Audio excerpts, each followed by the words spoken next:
지독한 열기가 아래에서부터 온몸을 휘감았다. 한유진 소위는 육중한 크레인에 대롱대롱 매달려 있었다. 밧줄이 파고든 손목에서는 시뻘건 피가 배어나왔다. 그녀의 발밑, 거대한 드럼통에서 시커먼 연기와 함께 불길이 맹렬하게 타올랐다. 이글거리는 화염은 그녀의 군화 코끝을 낼름거렸다. 조태곤 대령이 그 앞에 서 있었다.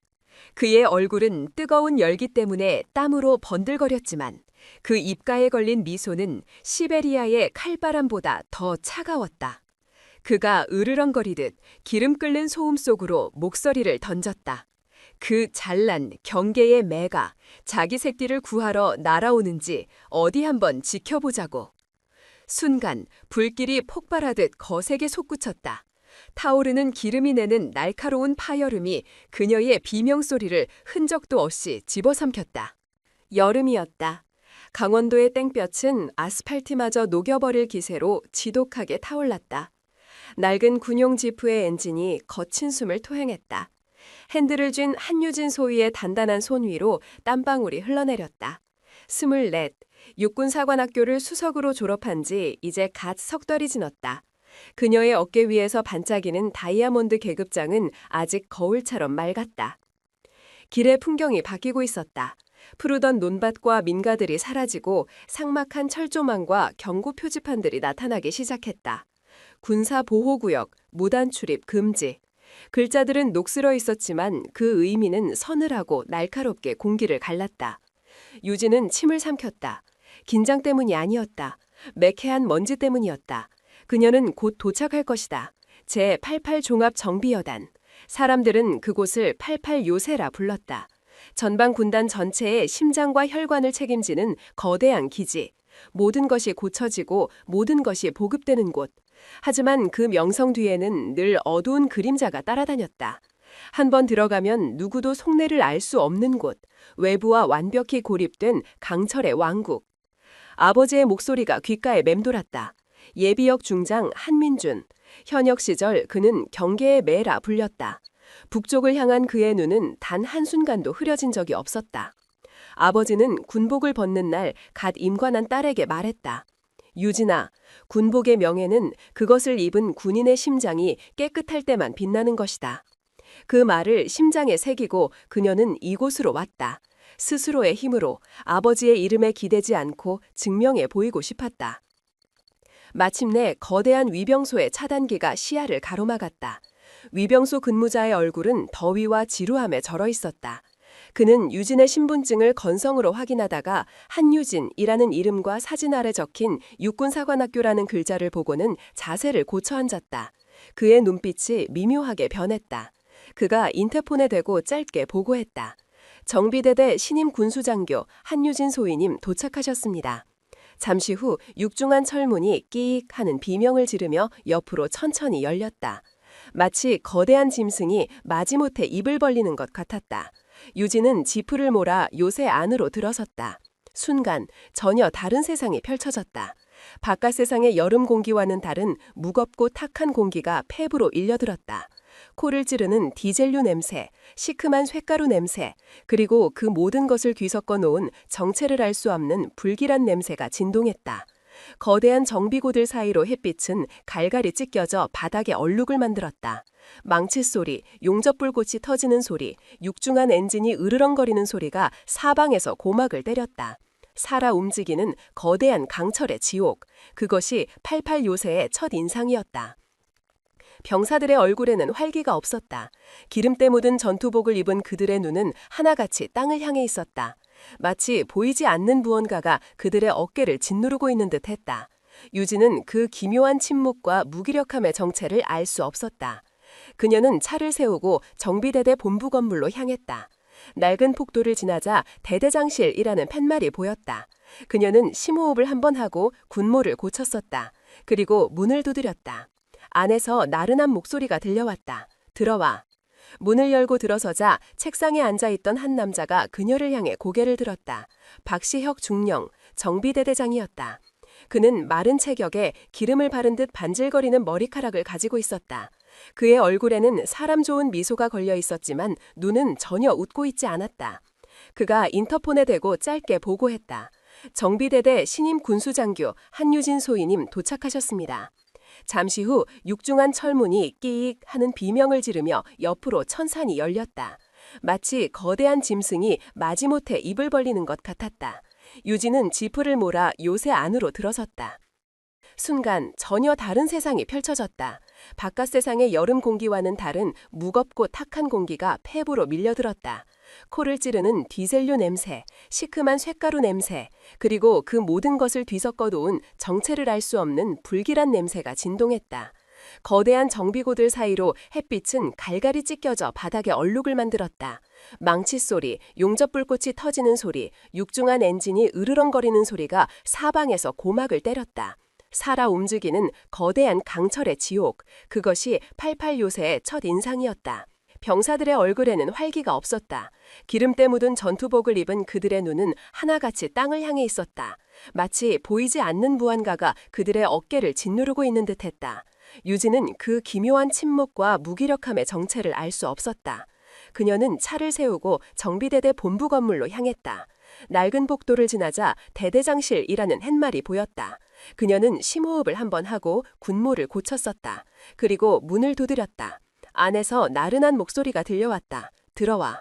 문을 열고 들어서자 책상에 앉아있던 한 남자가 그녀를 향해 고개를 들었다. 박시혁 중령, 정비대대장이었다. 그는 마른 체격에 기름을 바른 듯 반질거리는 머리카락을 가지고 있었다. 그의 얼굴에는 사람 좋은 미소가 걸려 있었지만 눈은 전혀 웃고 있지 않았다. 박시혁 중령이 자리에서 일어나 과장된 몸짓으로 그녀를 맞았다. 오, 자네가 바로 그 한유진 소위로군. 얘기 많이 들었네. 어서 와, 어서. 유진은 씩씩하게 경례를 붙였다. 소위 한유진, 2월 28일부로 제88 종합정비여단 정비대대 군수장교로 보직을 명받았습니다. 이에 신고합니다. 박시혁은 만족스럽다는 듯 고개를 끄덕이며 그녀의 경례를 받았다. 그의 손은 부드럽고 축축했다. 그래, 아주 목소리가 쩌렁쩌렁하구만.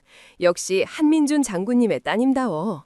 내가 말이야, 옛날에 장군님 밑에서 복무했던 군을 모신 적이 있는데 그분 말씀이 장군님은 호랑이 그 자체였다고 하더군. 경계의 매, 그 이름만 들어도 가슴이 뛰는구만. 그는 불필요할 정도로 길게 그리고 열정적으로 그녀의 아버지를 칭송했다. 유진은 그저 묵묵히 듣고만 있었다. 아버지의 이름이 다른 사람의 입에서 저렇게 가볍게 오르내리는 것이 왠지 모르게 불쾌했다. 박시혁은 유진을 소파에 앉히고는 직접 냉커피를 타왔다. 그의 친절은 어딘가 부자연스러웠다. 마치 잘 짜인 연극의 한 장면 같았다. 그가 소파에 마주 앉으며 입을 열었다. 그의 목소리는 아까보다 한 톤 낮아져 있었다. 한소위, 자네, 우리 부대가 처음이지? 유진이 허리를 펴고 대답했다. 네, 그렇습니다. 박시혁은 커피를 한 모금 마시고는 컵을 내려놓았다.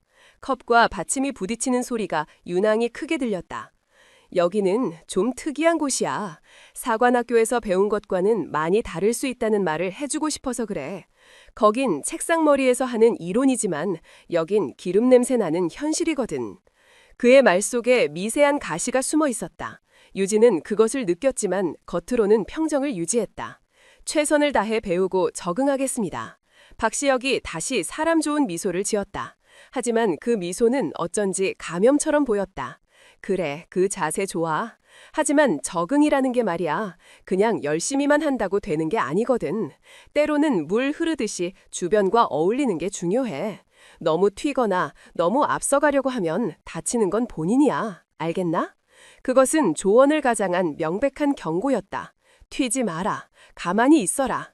유진은 그가 하려는 말의 진짜 의미를 직감했다. 이곳에는 교범에도 없는 그들만의 규칙이 존재한다는 것을. 유진의 표정이 미세하게 굳었다. 그녀는 시선을 피하지 않고 박시혁을 똑바로 바라보았다. 저는 제가 맡은 바 군수장교의 임무를 완수하기 위해 이곳에 왔습니다. 물자 관리와 보급에 한치의 오차도 없도록 하는 것이 제 임무라고 생각합니다. 그 순간 박시혁의 눈빛이 차갑게 가라앉았다. 아주 잠깐이었지만 유진은 분명히 보았다. 친절한 가면 뒤에 숨겨진 차갑고 계산적인 시선을. 그는 곧바로 다시 미소를 지어 보였지만 이미 분위기는 달라져 있었다. 그가 자리에서 일어나며 말했다. 하하하, 역시 패기가 넘치는구만. 좋아, 좋아. 처음엔 다 그런 법이지. 일단은 서류 작업부터 천천히 배워. 너무 서두를 필요 없어. 여기선 조화가 가장 중요하거든. 화합과 조화, 그것만 기억해. 그는 조화라는 단어를 유난히 강조했다. 그것은 마치 암호처럼 들렸다. 우리의 질서를 깨뜨리지 마라. 유진은 자리에서 일어났다. 그녀의 마음속에 불길한 예감이 싹트고 있었다. 이 남자는 무언가를 숨기고 있다. 이 부대는 무언가 깊이 병들어 있다. 아버지께서 말씀하신 깨끗한 심장과는 너무나도 거리가 먼 탁하고 끈적거리는 무언가가 이곳의 공기를 지배하고 있었다. 박시혁이 그녀의 어깨를 가볍게 두드렸다. 그 손길이 뱀이 기어가는 것처럼 소름 끼쳤다. 자, 그럼 슬슬 여단장님께 인사드리러 가볼까? 우리 부대의 왕이시거든. 아주 특별한 분이시지. 그의 입에서 나온 왕이라는 단어는 농담처럼 들리지 않았다. 유진은 말없이 고개를 끄덕였다. 그녀는 이제 막 요새의 첫 번째 문을 통과했을 뿐이었다. 그리고 그 문 너머에는 상상조차 할 수 없는 거대한 부패의 그림자가 그녀를 기다리고 있었다. 88 요새의 진짜 얼굴이 서서히 드러나기 시작하고 있었다. 박시혁 중령은 유진을 이끌고 대대본부 건물을 나섰다. 복도를 나서는 순간 아까보다 훨씬 더 강력한 소음과 열기가 파도처럼 덮쳐왔다. 박 중령은 마치 익숙하다는 듯 아무렇지 않게 그 소음의 바닷속으로 걸어 들어갔다. 그의 뒤를 따르는 유진의 이마에 다시 땀이 맺혔다. 이번에는 더위 때문만은 아니었다. 본능적인 경계심이 온몸의 감각을 곤두세우고 있었다. 여단장님은 보통 집무실에 잘 안 계셔. 박중령이 소음에 지지하려는 듯 평소보다 큰 목소리로 말했다. 현장을 직접 눈으로 보고 손으로 만져야 직성이 풀리는 분이라 하하, 아주 열정적인 분이지. 그의 웃음소리는 굉음에 묻혀 이상하게 공허하게 들렸다. 열정이라는 단어는 이 삭막한 풍경과 전혀 어울리지 않았다. 그들이 향하는 곳은 여단에서 가장 큰 규모를 자랑하는 중앙정비고였다. 축구장 2개를 합친 것보다 더 넓어 보이는 거대한 경납고. 그 입구는 마치 거인의 입처럼 검고 거대하게 열려 있었다. 안으로 들어서자 소음은 물리적인 압력처럼 어깨를 짓눌렀다. 쇠망치가 금속을 때리는 날카로운 소리, 압축 공기가 빠져나가는 치익하는 소리, 거대한 디젤 엔진이 땅을 울리는 묵직한 포효가 뒤섞여 귀를 찢을 듯했다. 바닥에는 시커먼 기름이 강물처럼 흐르고 있었고 사방에선 용접불꽃이 파랗게 터져나왔다. 반쯤 분해된 K1 전차와 장갑차들이 마치 강철로 된 시체처럼 즐비하게 널려 있었다. 이곳은 수리의 현장이자 동시에 파괴의 현장처럼 보였다. 그런데 그 혼돈의 중심에 믿을 수 없는 광경이 펼쳐져 있었다. 정비고 한가운데 다른 모든 것들과 이질적인 물건 하나가 덩그러니 놓여 있었다. 고급스러운 암적색 가죽으로 마감된 육중하고 고풍스러운 안락의자. 그리고 그 의자 위에 한 사내가 다리를 꼬고 앉아 있었다. 그가 바로 여단장 조태곤 대령이었다. 그는 거구였다. 군복이 터져나갈 듯한 단단한 체격, 짧게 깎은 머리 아래로 드러난 목은 황소처럼 두꺼웠다. 그의 얼굴은 햇볕과 기름때에 절어 검붉은 빛을 띠었고 날카롭게 치켜 올라간 눈은 주변의 모든 것을 경멸하듯 훑고 있었다. 그는 손에 든 작은 칼로 손톱 밑에 기름때를 파내고 있었다. 그 느긋하고 오만한 동작은 이것이 군부대가 아니라 자신의 사유지임을 온몸으로 선포하는 듯했다. 그의 의자 주변으로는 5~6명의 장교들이 마치 시종처럼 둘러서 있었다. 그들은 허리를 굽히고 조태곤의 말 한마디에 과장되게 웃거나 고개를 주걱거렸다. 완벽한 하나의 왕국, 조태곤은 왕이었고 저들은 신하였다. 박시혁 중령이 재빨리 다가가 허리를 숙였다. 그의 목소리는 아까와는 비교도 안 될 정도로 공손하고 비굴했다. 여단장님, 신임 군수장교가 도착했습니다. 조태곤은 고개도 들지 않았다. 그는 여전히 칼끝으로 손톱을 매만졌다. 그 침묵이 몇 초간 이어졌다. 주변의 모든 소음이 거짓말처럼 멀게 느껴지는 숨막히는 정적이었다. 유진은 등줄기를 타고 식은땀 한 줄기가 흐르는 것을 느꼈다. 마침내 조태곤이 천천히 고개를 들었다. 그의 시선은 박시혁을 건너뛰어 곧장 유진에게로 향했다. 그는 일어서지 않았다. 의자에 몸을 기댄 채 머리부터 발끝까지 마치 가축의 값을 매기는 상인처럼 그녀를 훑어보았다. 그 노골적이고 무례한 시선에 유진은 속에서부터 분노가 치밀었지만 가까스로 표정을 유지했다. 조태곤의 두꺼운 입술이 천천히 열렸다. 그의 목소리는 낮고 자갈이 구르는 듯 거칠었다. 아, 그 경계의 매 따님께서 행차하셨나? 그의 말투에는 조롱이 가득했다. 주변의 장교들 사이에서 억지로 쥐어짜는 듯한 낮은 웃음소리가 터져나왔다. 유진은 이를 악물고 정식으로 경례를 붙였다. 소위 한유진 여단장님께 신고합니다. 조태곤은 경례를 받는 둥 마는 둥 손을 까딱 한 번 움직였다. 그는 몸을 고쳐 앉으며 유진에게 한 발짝 다가오라는 듯 턱짓을 했다. 유진이 앞으로 나아가자 그는 코를 킁킁거렸다. 비누 냄새가 나는군. 아직 기름 냄새에 덜 절었어. 그가 피식 웃었다. 사관학교에서는 렌치 잡는 법은 안 가르쳐주지. 안 교원가? 고상하게 책상에 앉아서 작전 계획이나 그리고 명예가 어쩌고 국가가 저쩌고 그런 뜬구름 잡는 소리나 배웠을 테지. 그는 유진의 대답을 기다리지 않고 말을 이었다. 그의 눈빛이 칼날처럼 번뜩였다. 한유진 소위, 이 88요새에서는 말이야, 네가 배운 그딴 것들은 아무짝에도 쓸모없어. 네가 수석 졸업을 했든 대통령 표창을 받았든 그딴 건 종이 조각에 불과해. 여기선 오직 두 가지만 있으면 살아남을 수 있다. 그는 잠시 말을 끊고 유진의 눈을 똑바로 쏘아보았다. 기름때, 그리고 침묵. 그의 말 한마디 한마디가 비수처럼 날아와 유진의 가슴에 박혔다. 이것은 단순한 훈계가 아니었다. 복종을 강요하는 선전포고였다. 유진은 물러서지 않았다. 그녀 또한 그의 눈을 정면으로 마주했다. 저는 제가 배운 대로 규정과 원칙에 따라 군수장교의 임무를 수행할 것입니다. 그 순간 조태곤의 얼굴에서 미소가 사라졌다. 주변을 둘러싸고 있던 장교들의 얼굴도 하얗게 굳었다. 감히 왕의 말에 토를 단 것이다. 조태곤이 천천히 자리에서 일어섰다. 그가 일어서자 거대한 그림자가 유진을 덮었다. 그는 유진의 바로 앞까지 다가왔다. 그의 몸에서는 땀과 기름이 뒤섞인 역한 냄새가 풍겼다. 그가 나지막히 하지만 등골이 서늘해질 만큼 위협적인 목소리로 속삭였다. 규정? 원칙? 그가 헛웃음을 터뜨렸다. 이곳에선 내가 규정이고 내가 원칙이야. 니년 아버지가 별 3계단 장군이든 4계단 대장이든 여기선 소용없어. 여긴 하늘과도 멀고 국방부와는 더더욱 먼 곳이니까. 그는 유진의 어깨에 달린 계급장을 손가락으로 툭 쳤다. 모욕적인 행동이었다. 네가 할 일은 아주 간단해. 내가 올리는 서류에 조용히 도장이나 찍는 거야. 왜냐고 묻지 말고 어떻게냐고도 묻지 마. 그냥 찍어. 그러면 내 군생활 편안하게 보장해주지. 하지만 만약 그가 유진의 귓가에 얼굴을 더 가까이 가져갔다.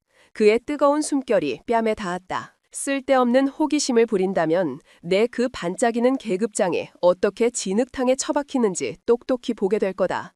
여긴 네가 생각하는 그런 낭만적인 곳이 아니야. 여긴 전쟁터다. 살아남고 싶으면 시키는 대로 해. 협박이었다. 명백하고 노골적인. 유진은 온몸이 얼어붙는 것 같았다. 하지만 그녀의 눈빛은 죽지 않았다. 그녀의 마음속에서 아버지의 목소리가 다시 울렸다. 군복의 명예는 심장이 깨끗할 때만 빛나는 것이다. 그녀는 아무 대답도 하지 않았다. 그저 조태곤을 쏘아보는 것으로 자신의 의지를 표현했다. 조태곤은 그런 유진의 눈빛이 마음에 들지 않는다는 듯 미간을 찌푸렸다. 하지만 그는 이내 다시 오만한 미소를 지으며 뒤로 물러나 안락의자에 털썩 주저앉았다. 박중영, 그가 불렀다. 네네, 여단장님. 박시혁이 허겁지겁 대답했다. 이 아가씨한테 우리 부대의 규칙을 잘 가르쳐드려. 머리가 좋으니 금방 알아듣겠지. 이제 볼일 끝났으니 데리고 나가봐. 그는 더 이상 유진에게 눈길조차 주지 않았다. 마치 길가의 돌멩이를 보는 듯 완전한 무시였다. 박시혁 중령이 유진의 팔을 거의 자다 끌다시피 하며 그녀를 데리고 정비고 밖으로 나왔다. 다시 쏟아지는 햇볕 아래 유진은 잠시 동안 숨을 참고 있었다는 것을 깨달았다. 그녀는 크게 숨을 들이마셨지만 공기는 여전히 기름 냄새로 가득 차 있었다. 첫날 그녀는 자신의 적을 명확히 확인했다. 88요새는 부패한 왕국이었고 그 중심에는 조태곤이라는 폭군이 앉아 있었다. 그리고 자신은 이제 막 그 폭군의 왕국 한복판에 홀로 던져진 것이다. 충돌은 피할 수 없었다. 유진은 주먹을 꽉 쥐었다. 그녀의 손톱이 손바닥을 하얗게 파고들었다. 싸움은 이미 시작되었다. 한유진 소위의 진짜 전쟁은 다음 날 아침부터 시작되었다. 그녀는 군수장교로서의 첫 임무를 위해 자신의 사무실로 출근했다. 사무실은 낡고 비좁았으며 창문 밖으로는 거대한 폐자재 야적장이 보였다. 녹슨 철근과 폐타이어 더미가 마치 귀괴한 괴물의 뼈처럼 쌓여 있었다. 그녀의 책상 위에는 서류가 산더미처럼 쌓여 있었다. 지난 분기의 물자 불출 및 재고 현황 보고사였다. 조태곤 대령의 말이 귓가에 맴돌았다. 그냥 도장이나 찍어. 하지만 유진은 그럴 생각이 추호도 없었다. 그녀는 서류철 첫 장을 넘겼다. 그녀는 밤늦게까지 서류 더미와 씨름했다. 숫자를 대조하고 품목을 확인하고 날짜를 교차 검증했다. 처음 몇 시간 동안은 모든 것이 정상적으로 보였다. 하지만 그녀가 더 깊이 파고들수록 균열이 보이기 시작했다. 아주 사소하지만 명백한 이상 징후들이었다. 첫 번째 발견은 전차 엔진에 관한 것이었다. 서류상으로는 지난달에 최신형 K1 전차 엔진 5대가 정비 불가 판정을 받고 폐기 처리된 것으로 기록되어 있었다. 하지만 해당 엔진들의 도입일은 불과 6개월 전이었다.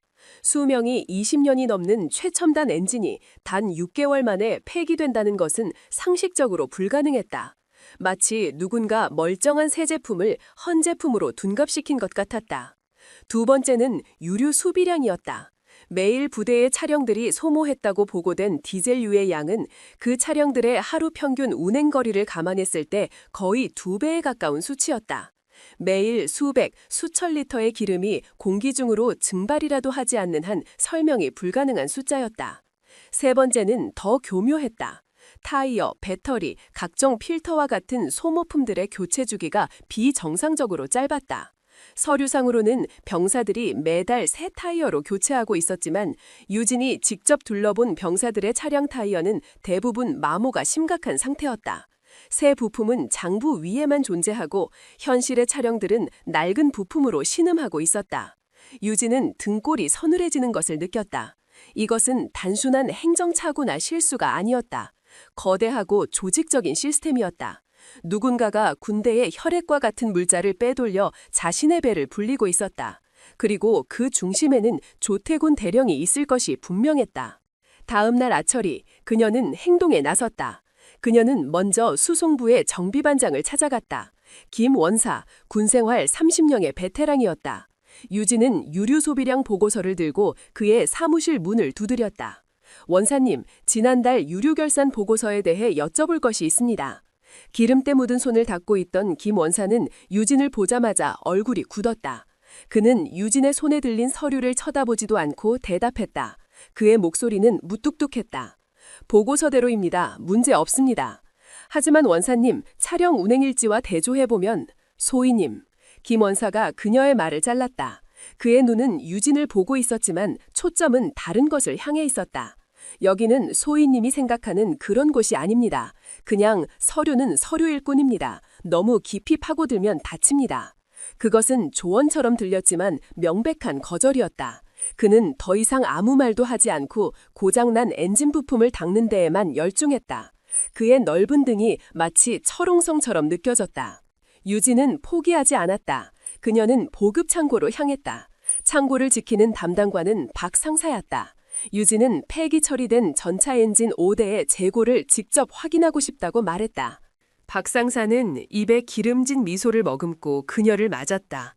하지만 그의 눈은 웃고 있지 않았다. 아이고, 한소희님, 이런 누추한 곳까지 어쩐 일로? 그 엔진 말입니까? 아이고, 그거 이미 폐기 처리돼서 고철로 나갔습니다. 절차가 워낙 빨라서요. 폐기 처리 보고서를 볼 수 있겠습니까? 어떤 사유로 폐기되었는지 정비 기록을 확인하고 싶습니다.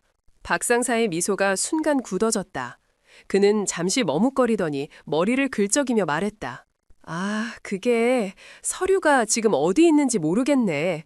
창고 정리하느라 정신이 없어서 제가 나중에 찾아서 소희님 사무실로 가져다 드리겠습니다. 네? 그러니 어서 사무실로 돌아가서 시원한 커피나 한잔 하시죠. 그는 교묘하게 말을 돌리며 유진을 창고 밖으로 밀어내려 했다. 나중에는 결코 오지 않을 시간이라는 것을 유진은 잘 알고 있었다. 그녀가 마주한 것은 거대한 침묵의 벽이었다. 그녀가 질문을 던질 때마다 사람들은 그녀를 피했다. 복도에서 마주친 다른 장교들은 그녀와 눈이 마주치자마자 황급히 고개를 돌렸다. 식당에서는 그녀가 앉은 테이블 주변으로 아무도 오지 않아 마치 섬처럼 텅 비어버렸다. 그녀는 투명인간이 되었다. 모두가 그녀를 보고 있었지만 아무도 그녀를 보지 않는 척했다. 그 침묵은 단순한 회피가 아니었다. 그것은 잘 조율된 악의적인 무시였다. 그녀가 요청하는 모든 서류는 분실되거나 처리 중이라는 이유로 거부되었다. 그녀가 제기하는 모든 의무는 원래부터 그래왔다는 무책임한 대답으로 묵살되었다. 박시혁 중령은 하루에도 몇 번씩 그녀의 사무실에 들렀다. 그는 여전히 사람 좋은 미소를 짓고 있었지만 이제 유진의 눈에는 그 미소가 악마의 가면처럼 보였다. 한소희, 아직도 그 낡은 서류더미랑 씨름하고 있나? 그가 혀를 차며 말했다. 내가 말했지 않나. 여기선 조화가 중요하다고. 자네 혼자 그렇게 튀는 행동을 하면 다른 사람들이 불편해하잖아. 좋은 게 좋은 거라고 그냥 물 흐르듯이 지내, 응? 중령님, 이것은 단순히 튀는 행동이 아닙니다. 명백한 규정 위반과 비리의 정황이 보입니다. 상급자로서 이 문제를 바로잡아 주셔야 합니다. 유진이 단호하게 말하자 박시혁의 표정이 싸늘하게 변했다. 한소희, 자네, 지금 자네가 누굴 상대하고 있는지 정말 모르는 건가? 자네가 아무리 발버둥쳐도 이 요새에서는 아무것도 바꿀 수 없어. 계란으로 바위치기야. 괜히 나섰다가 자네만 깨지는 수가 있어. 내가 자네 아버님과의 예정을 생각해서 마지막으로 충고하는 거야. 조용히 시키는 일이나 해. 괜히 분란 일으키지 말고. 그는 더 이상 자신의 본색을 숨기려 하지 않았다.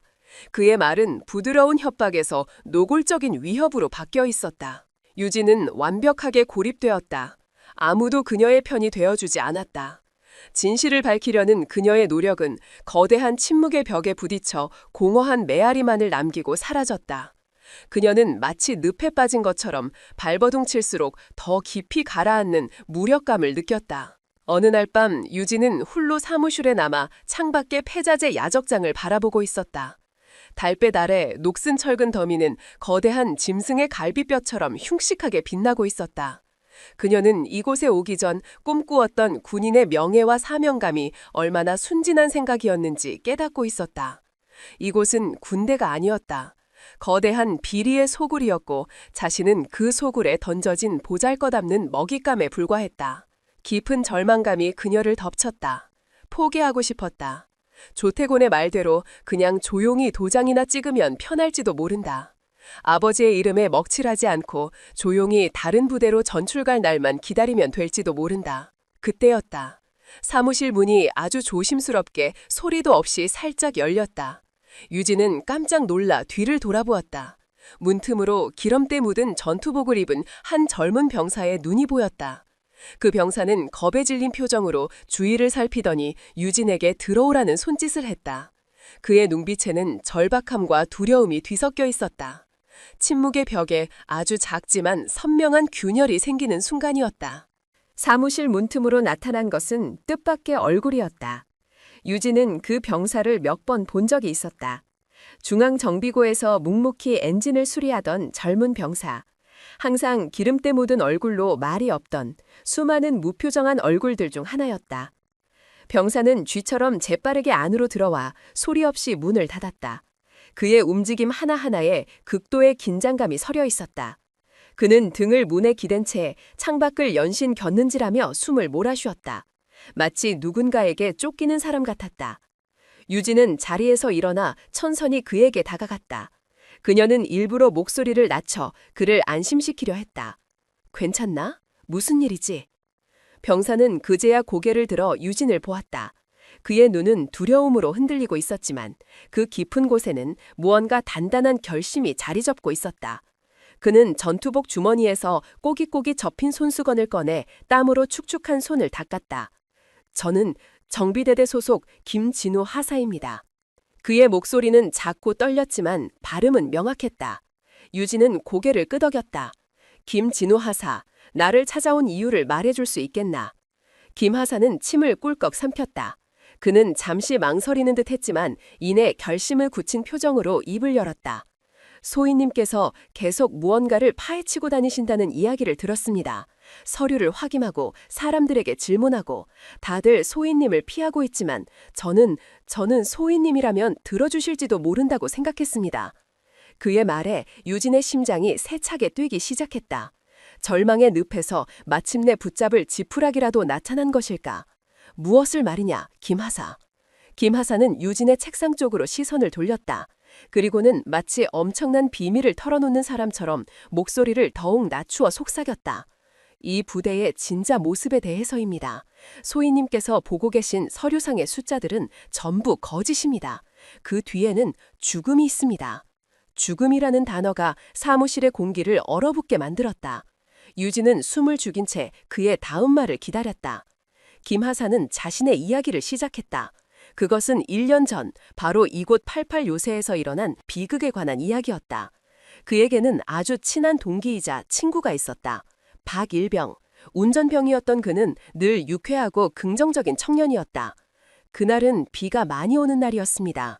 김 하사의 목소리가 가늘게 떨렸다. 과거의 기억이 그의 눈앞에 생생하게 펼쳐지는 듯했다. 박일병은 야간 보급 임무를 위해 5톤 군용 트럭을 몰고 부대를 나섰습니다. 그리고 돌아오지 못했습니다. 트럭이 고갯길에서 브레이크가 파열되면서 절벽 아래로 추락했습니다. 유진은 눈을 감았다. 젊은 군인의 안타까운 죽음. 군에서는 종종 일어나는 비운의 사고였다. 부대에서는 박일병의 운전 미숙으로 인한 사고로 결론 내렸습니다. 졸음운전 가능성도 제기됐고요. 그렇게 모든 것이 조용히 덮였습니다. 김 하사의 주먹이 부들부들 떨리고 있었다. 하지만 저는 압니다. 그건 사고가 아니었습니다. 말이니 그게 무슨 말인가? 저는 정비병입니다. 그 누구보다 이 부대의 차량 상태를 잘 압니다. 김 하사는 자신의 작업복에 묻은 기름때를 내려다보았다. 사고가 나기 며칠 전 저는 박일병이 몰던 바로 그 트럭의 브레이크 라이닝을 교체했습니다. 분명히 정품 A급 부품으로 교체했습니다. 그런데 사고 후 수습된 차량의 잔해에서 발견된 브레이크 라이닝은 값싼 중국산 재생 부품이었습니다. 성능 미달의 쓰레기였죠. 충격적인 이야기였다. 누군가가 군용 트럭의 핵심 부품인 브레이크를 몰래 빼돌리고 그 자리에 불량 부품을 끼워 넣었다는 것이다. 저는 그 사실을 당시 중대장님께 보고했습니다. 하지만 돌아온 것은 협박뿐이었습니다.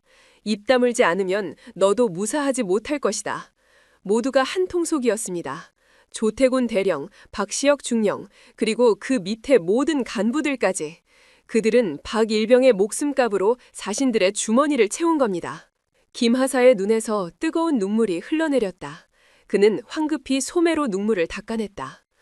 그 이후로 저는 모든 것을 기록하기 시작했습니다.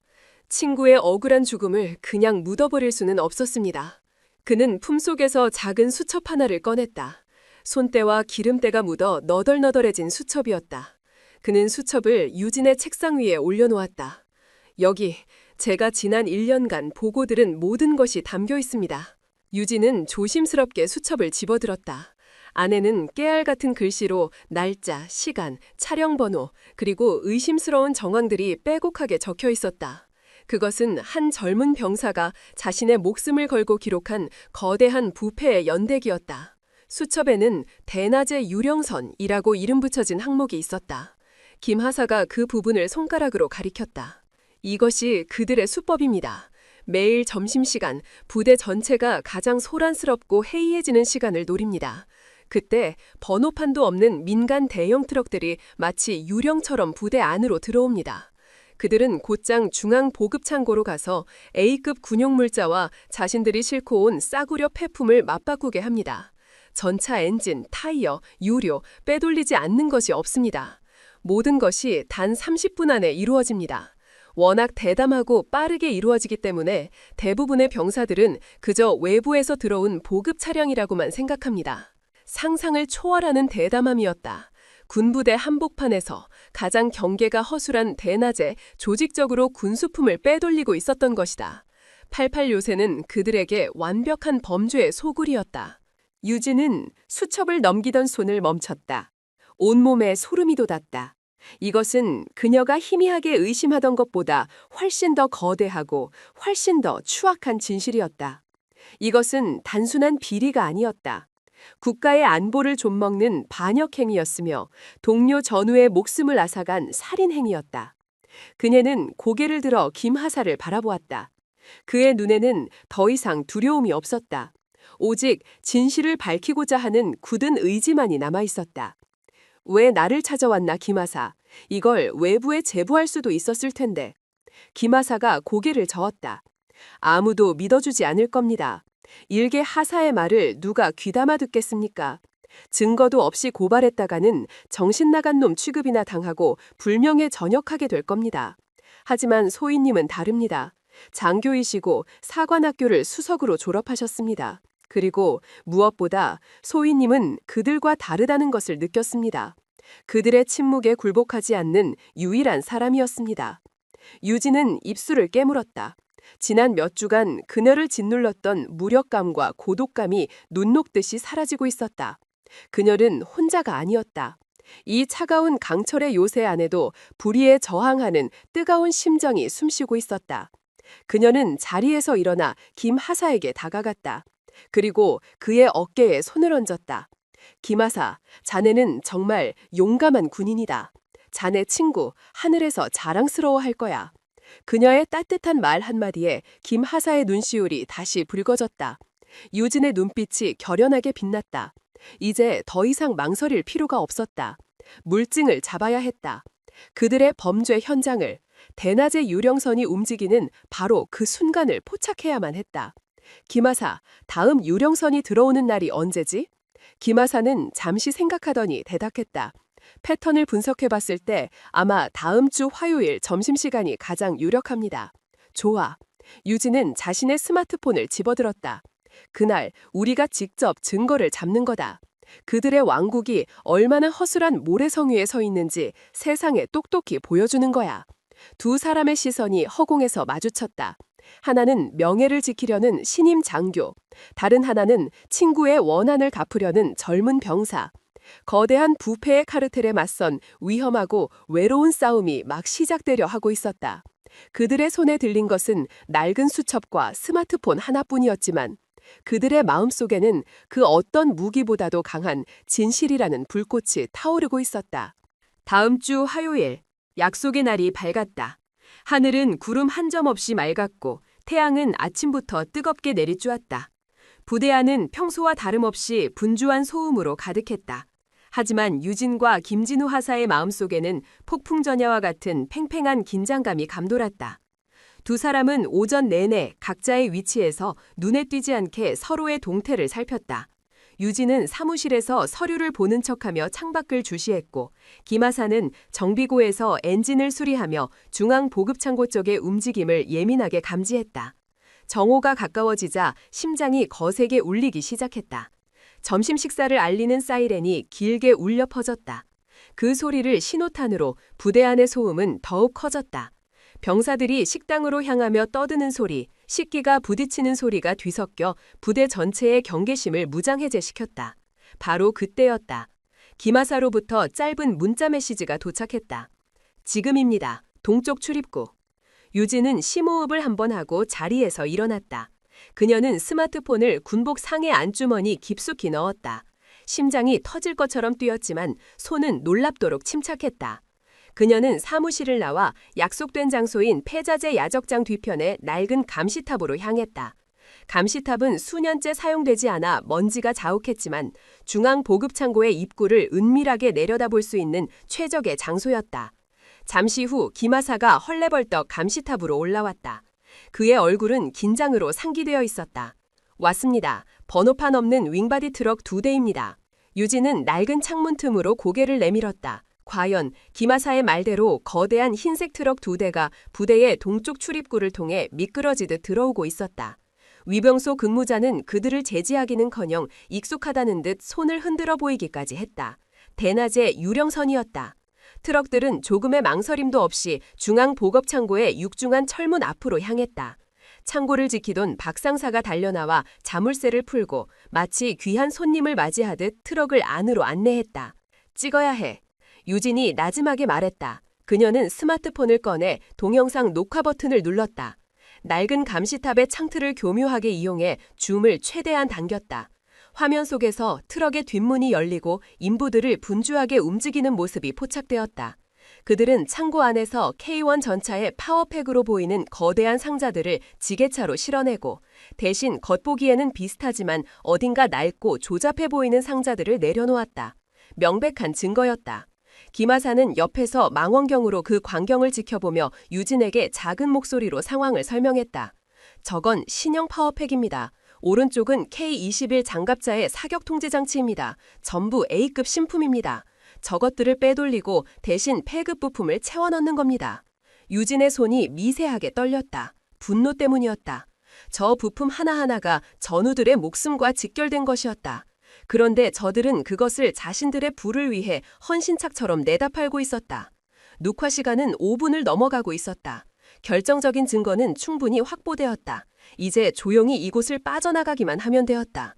유진이 녹화 종료 버튼을 누르려던 바로 그 순간이었다. 거기서 뭐 하는 짓들이야? 등 뒤에서 호랑이 같은 고함 소리가 터져나왔다. 유진과 김하사는 심장이 멎는 듯한 충격에 황급히 뒤를 돌아보았다. 감시탑 아래 그들을 발견한 것은 다름 아닌 수송부의 김원사였다. 그의 얼굴은 분노와 당혹감으로 시뻘겋게 달아올라 있었다. 도망쳐야 합니다. 김하사가 소리쳤다. 하지만 너무 늦었다. 김원사의 고함 소리를 듣고 보급창고 근처에 있던 인부들과 병사 몇몇이 이쪽으로 달려오기 시작했다. 그들의 얼굴에는 단순한 경계심이 아닌 범죄 현장을 들킨 자들의 살기가 번뜩이고 있었다. 유진과 김하사는 낡은 계단을 허둥지둥 뛰어내려갔다. 하지만 그들이 감시탑을 벗어나기도 전에 건장한 사내들에게 둘러싸이고 말았다. 저항은 무의미했다. 유진은 스마트폰을 쥔 손을 필사적으로 품 안에 숨겼지만 이내 거친 손길에 의해 빼앗기고 말았다. 김하사는 주먹으로 반항하려 했지만 등 뒤에서 날아온 둔탁한 가격과 함께 땅바닥에 쓰러졌다. 이놈들! 끌고 가! 사내들은 유진과 김하사를 짐짝처럼 질질 끌고 갔다.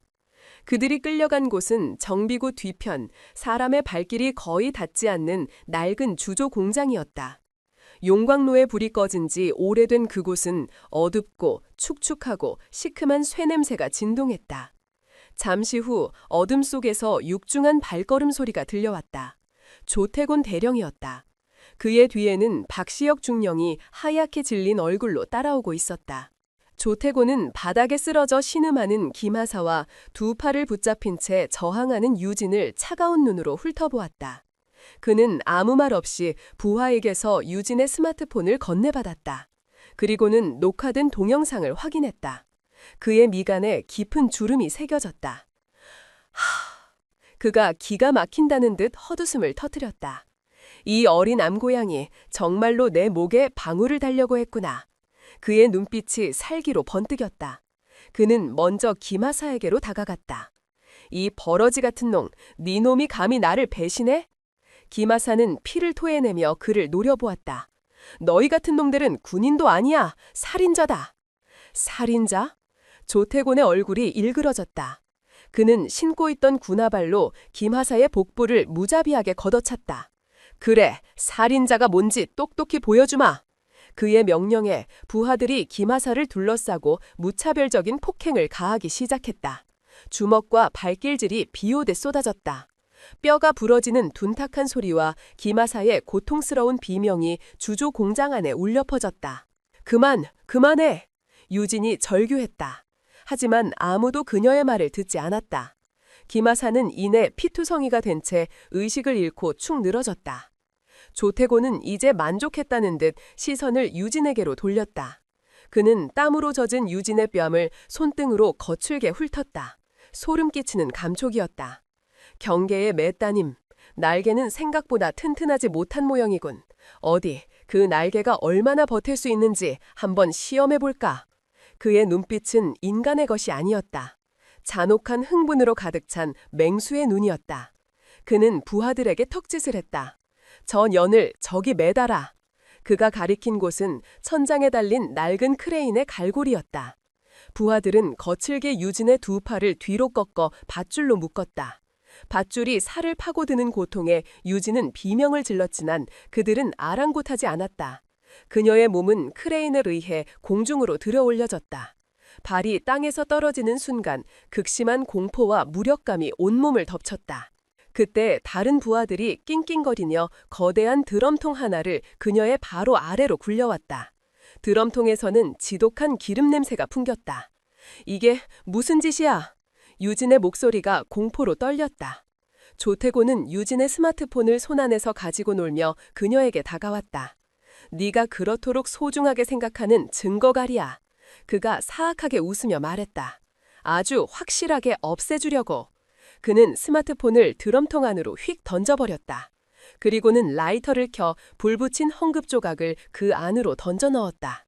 순간 펑 하는 폭발음과 함께 시커먼 연기가 피어오르며 드럼통 안에서 불길이 맹렬하게 타오르기 시작했다. 지독한 열기가 공중의 유진에게까지 전달되었다. 뜨거운 공기가 그녀의 피부를 태울 듯이 벅찼고 군화 밑창이 뜨겁게 달아오르기 시작했다. 조채구는 그 광경을 보며 만족스럽게 웃었다. 보이나? 네 증거가 저렇게 타서 없어지고 있다. 이곳에선 내가 법이고 내가 증거야. 그는 크레인을 조작하는 부하에게 명령했다.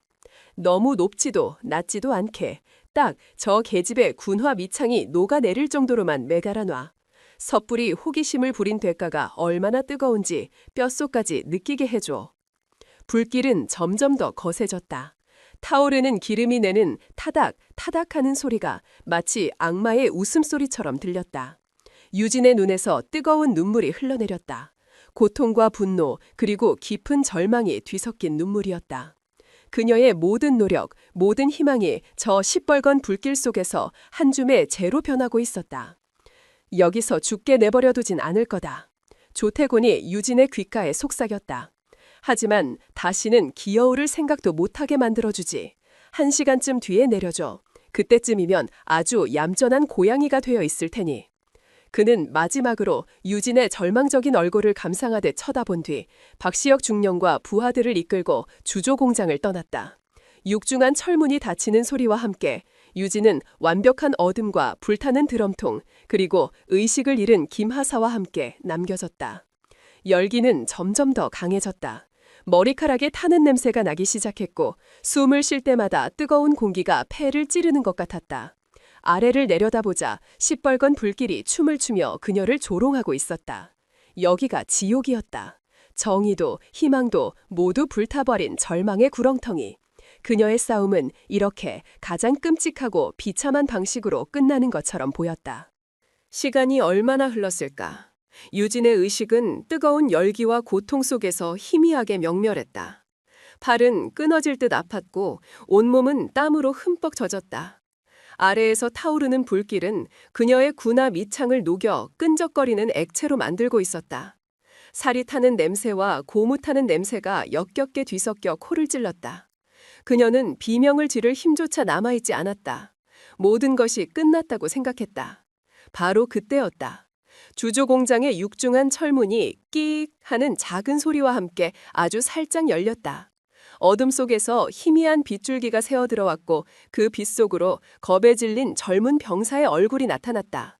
조태곤의 부하 중 하나였지만 다른 이들과는 달리 그의 눈에는 죄책감과 연민이 서려 있었다. 그는 조태곤이 자리를 비운 틈을 터 몰래 돌아온 것이었다. 병사는 사주 경계를 하며 재빨리 다가와 크레인 작동 스위치를 내렸다. 유진의 몸이 쿵 소리를 내며 바닥으로 떨어졌다. 병사는 떨리는 손으로 칼을 꺼내 그녀를 묶고 있던 밧줄을 끊어냈다. 소희님, 죄송합니다. 저는 어쩔 수가 없었습니다. 그는 거의 울먹이며 말했다.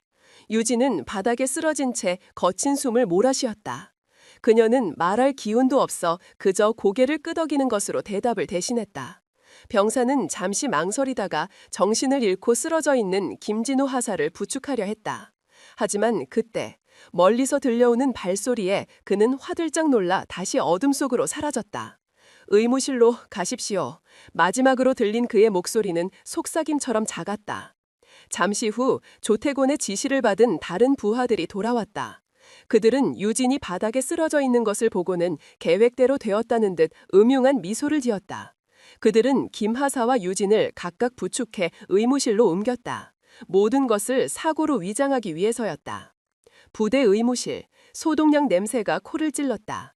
군의관은 박시혁 중령의 서슬퍼런 감시 아래 유진의 상처를 치료했다. 그녀의 손목은 밧줄에 쓸려 시뻘겋게 부어올랐고 등과 어깨에는 타박상이 시퍼렇게 자리 잡았다. 하지만 군의관은 진료기록부에 이렇게 적었다. 장애물 극복 훈련 중 추락으로 인한 경미한 타박상 및 찰과상. 김진우 하사는 계단에서 굴러떨어짐으로 기록되었다. 진실은 그렇게 간단하고 터무니없는 거짓말로 덮였다. 박시혁 중령은 의무실 침대에 누워있는 유진에게 다가와 오직 그녀에게만 들릴 정도로 작게 속삭였다. 이제 좀 알겠나, 한소희? 이게 바로 현실이야. 괜한 짓 버리지 말고 얌전히 누워있어. 누구에게든 딴소리했다간 다음번엔 정말로 네 몸에 불이 붙을 줄 알아. 네 친구 저놈도 마찬가지고. 그의 눈에는 승리자의 오만함과 경멸이 가득했다. 유진은 아무 대답 없이 눈을 감았다. 몸의 고통보다 마음을 핥히는 절망감이 더 아팠다. 그녀는 완벽하게 패배했다. 한편 그 시각 서울 평창동의 한적한 자택. 예비역 중장 한민주는 서재에서 낡은 군사전략 서적을 읽고 있었다. 평화로운 오후였지만 그의 마음속에는 아침부터 불길한 예감이 떠나지 않고 있었다. 그는 매일 저녁 8시가 되면 딸과 통화를 했다. 군 생활에 대한 고충을 털어놓지는 않았지만 씩씩한 목소리를 듣는 것만으로도 그는 안심할 수 있었다. 그런데 어제는 전화가 오지 않았다. 그는 대수롭지 않게 생각하려 애썼다. 훈련 때문에 바쁜가 보지. 하지만 오늘 아침 그가 먼저 건 전화 역시 받지 않았다. 휴대전화가 꺼져 있다는 안내 음성만 흘러나올 뿐이었다. 불안감은 시간이 지날수록 점점 커졌다. 그의 딸 유진은 단 한 번도 약속을 어기거나 연락을 받지 않은 적이 없었다. 40년간 전장을 누비며 단련된 군인의 직감, 그리고 딸을 향한 아버지의 사랑이 그의 마음속에서 경고음을 울리고 있었다. 무언가 잘못되었다. 아주 심각하게. 그는 자리에서 일어나 창밖을 보았다. 맑은 가을 하늘 아래 북한산의 능선이 선명했다. 평생을 저 너머의 적을 경계하며 살아왔다. 하지만 지금 그를 불안하게 만드는 것은 보이지 않는 적이 아니었다. 바로 자신의 딸이 몸담고 있는 우리 군 내부의 어둠이었다. 그는 88 요새에 대해 익히 들어 알고 있었다. 현역 시절부터 말이 많고 탈도 많은 곳. 하지만 설마 했다. 자신의 딸이 이제 막 첫 발을 내디딘 젊은 장교가 그곳의 부패와 직접 맞닥뜨리게 될 줄은 꿈에도 몰랐다. 그는 더 이상 기다릴 수 없었다. 책상 위에 놓인 차키를 집어들었다. 아내는 의아한 표정으로 물었다.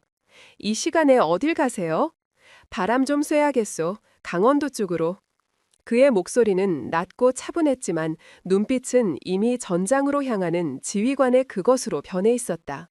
한민준 중장은 직접 자신의 세단을 몰아 강원도로 향했다. 고속도로를 달리는 내내 그의 머릿속에서는 온갖 최악의 시나리오가 그려졌다. 그의 얼굴은 굳어 있었고 핸들을 쥔 손에는 힘줄이 선명하게 돋아났다. 경계의 매가 다시 날개를 펴고 있었다. 다음 날 아침 88 요새는 여느 때와 다름없는 하루를 시작하고 있었다.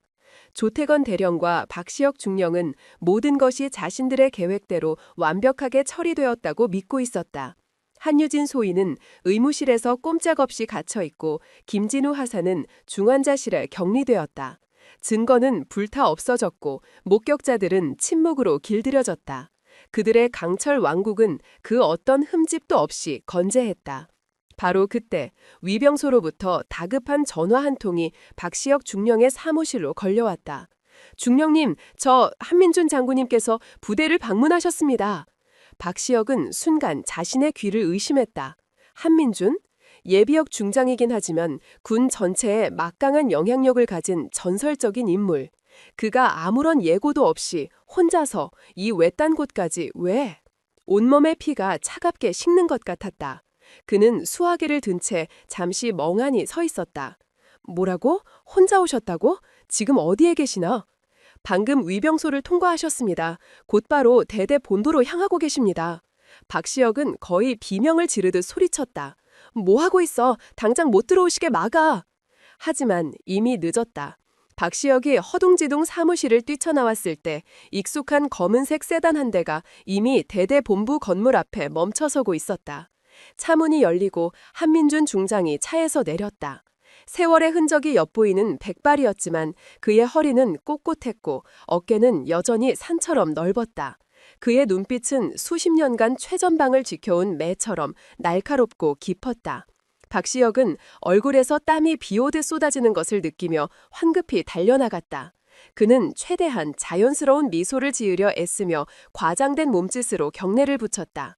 충성, 장군님, 어쩐 일로 이 누추한 곳까지 예고도 없이 찾아주셨습니까? 미리 연락이라도 주셨으면 저희가 의전이라도 제대로 준비했을 텐데요. 한민주는 그의 경례를 받는 둥 마는 둥 차가운 눈으로 그의 얼굴을 쏘아보았다. 내 딸을 만나러 왔다. 그의 목소리는 얼음장처럼 차가웠다. 박시혁은 그 기세에 눌려 저도 모르게 뒷걸음질 쳤다. 아, 유진이 말입니까? 하하, 역시 부녀의 정은 각별하시군요. 지금 유진이는... 그는 잠시 머뭇거렸다. 뭐라고 둘러대야 할까? 머릿속이 하얗게 비어버렸다. 지금 의무실에 있습니다. 어제 훈련을 하다가 그만 작은 사고가 좀 있었습니다. 워낙 의욕이 넘치는 아이다 보니 크게 다친 것은 아니니 너무 걱정하지 않으셔도 됩니다. 하하.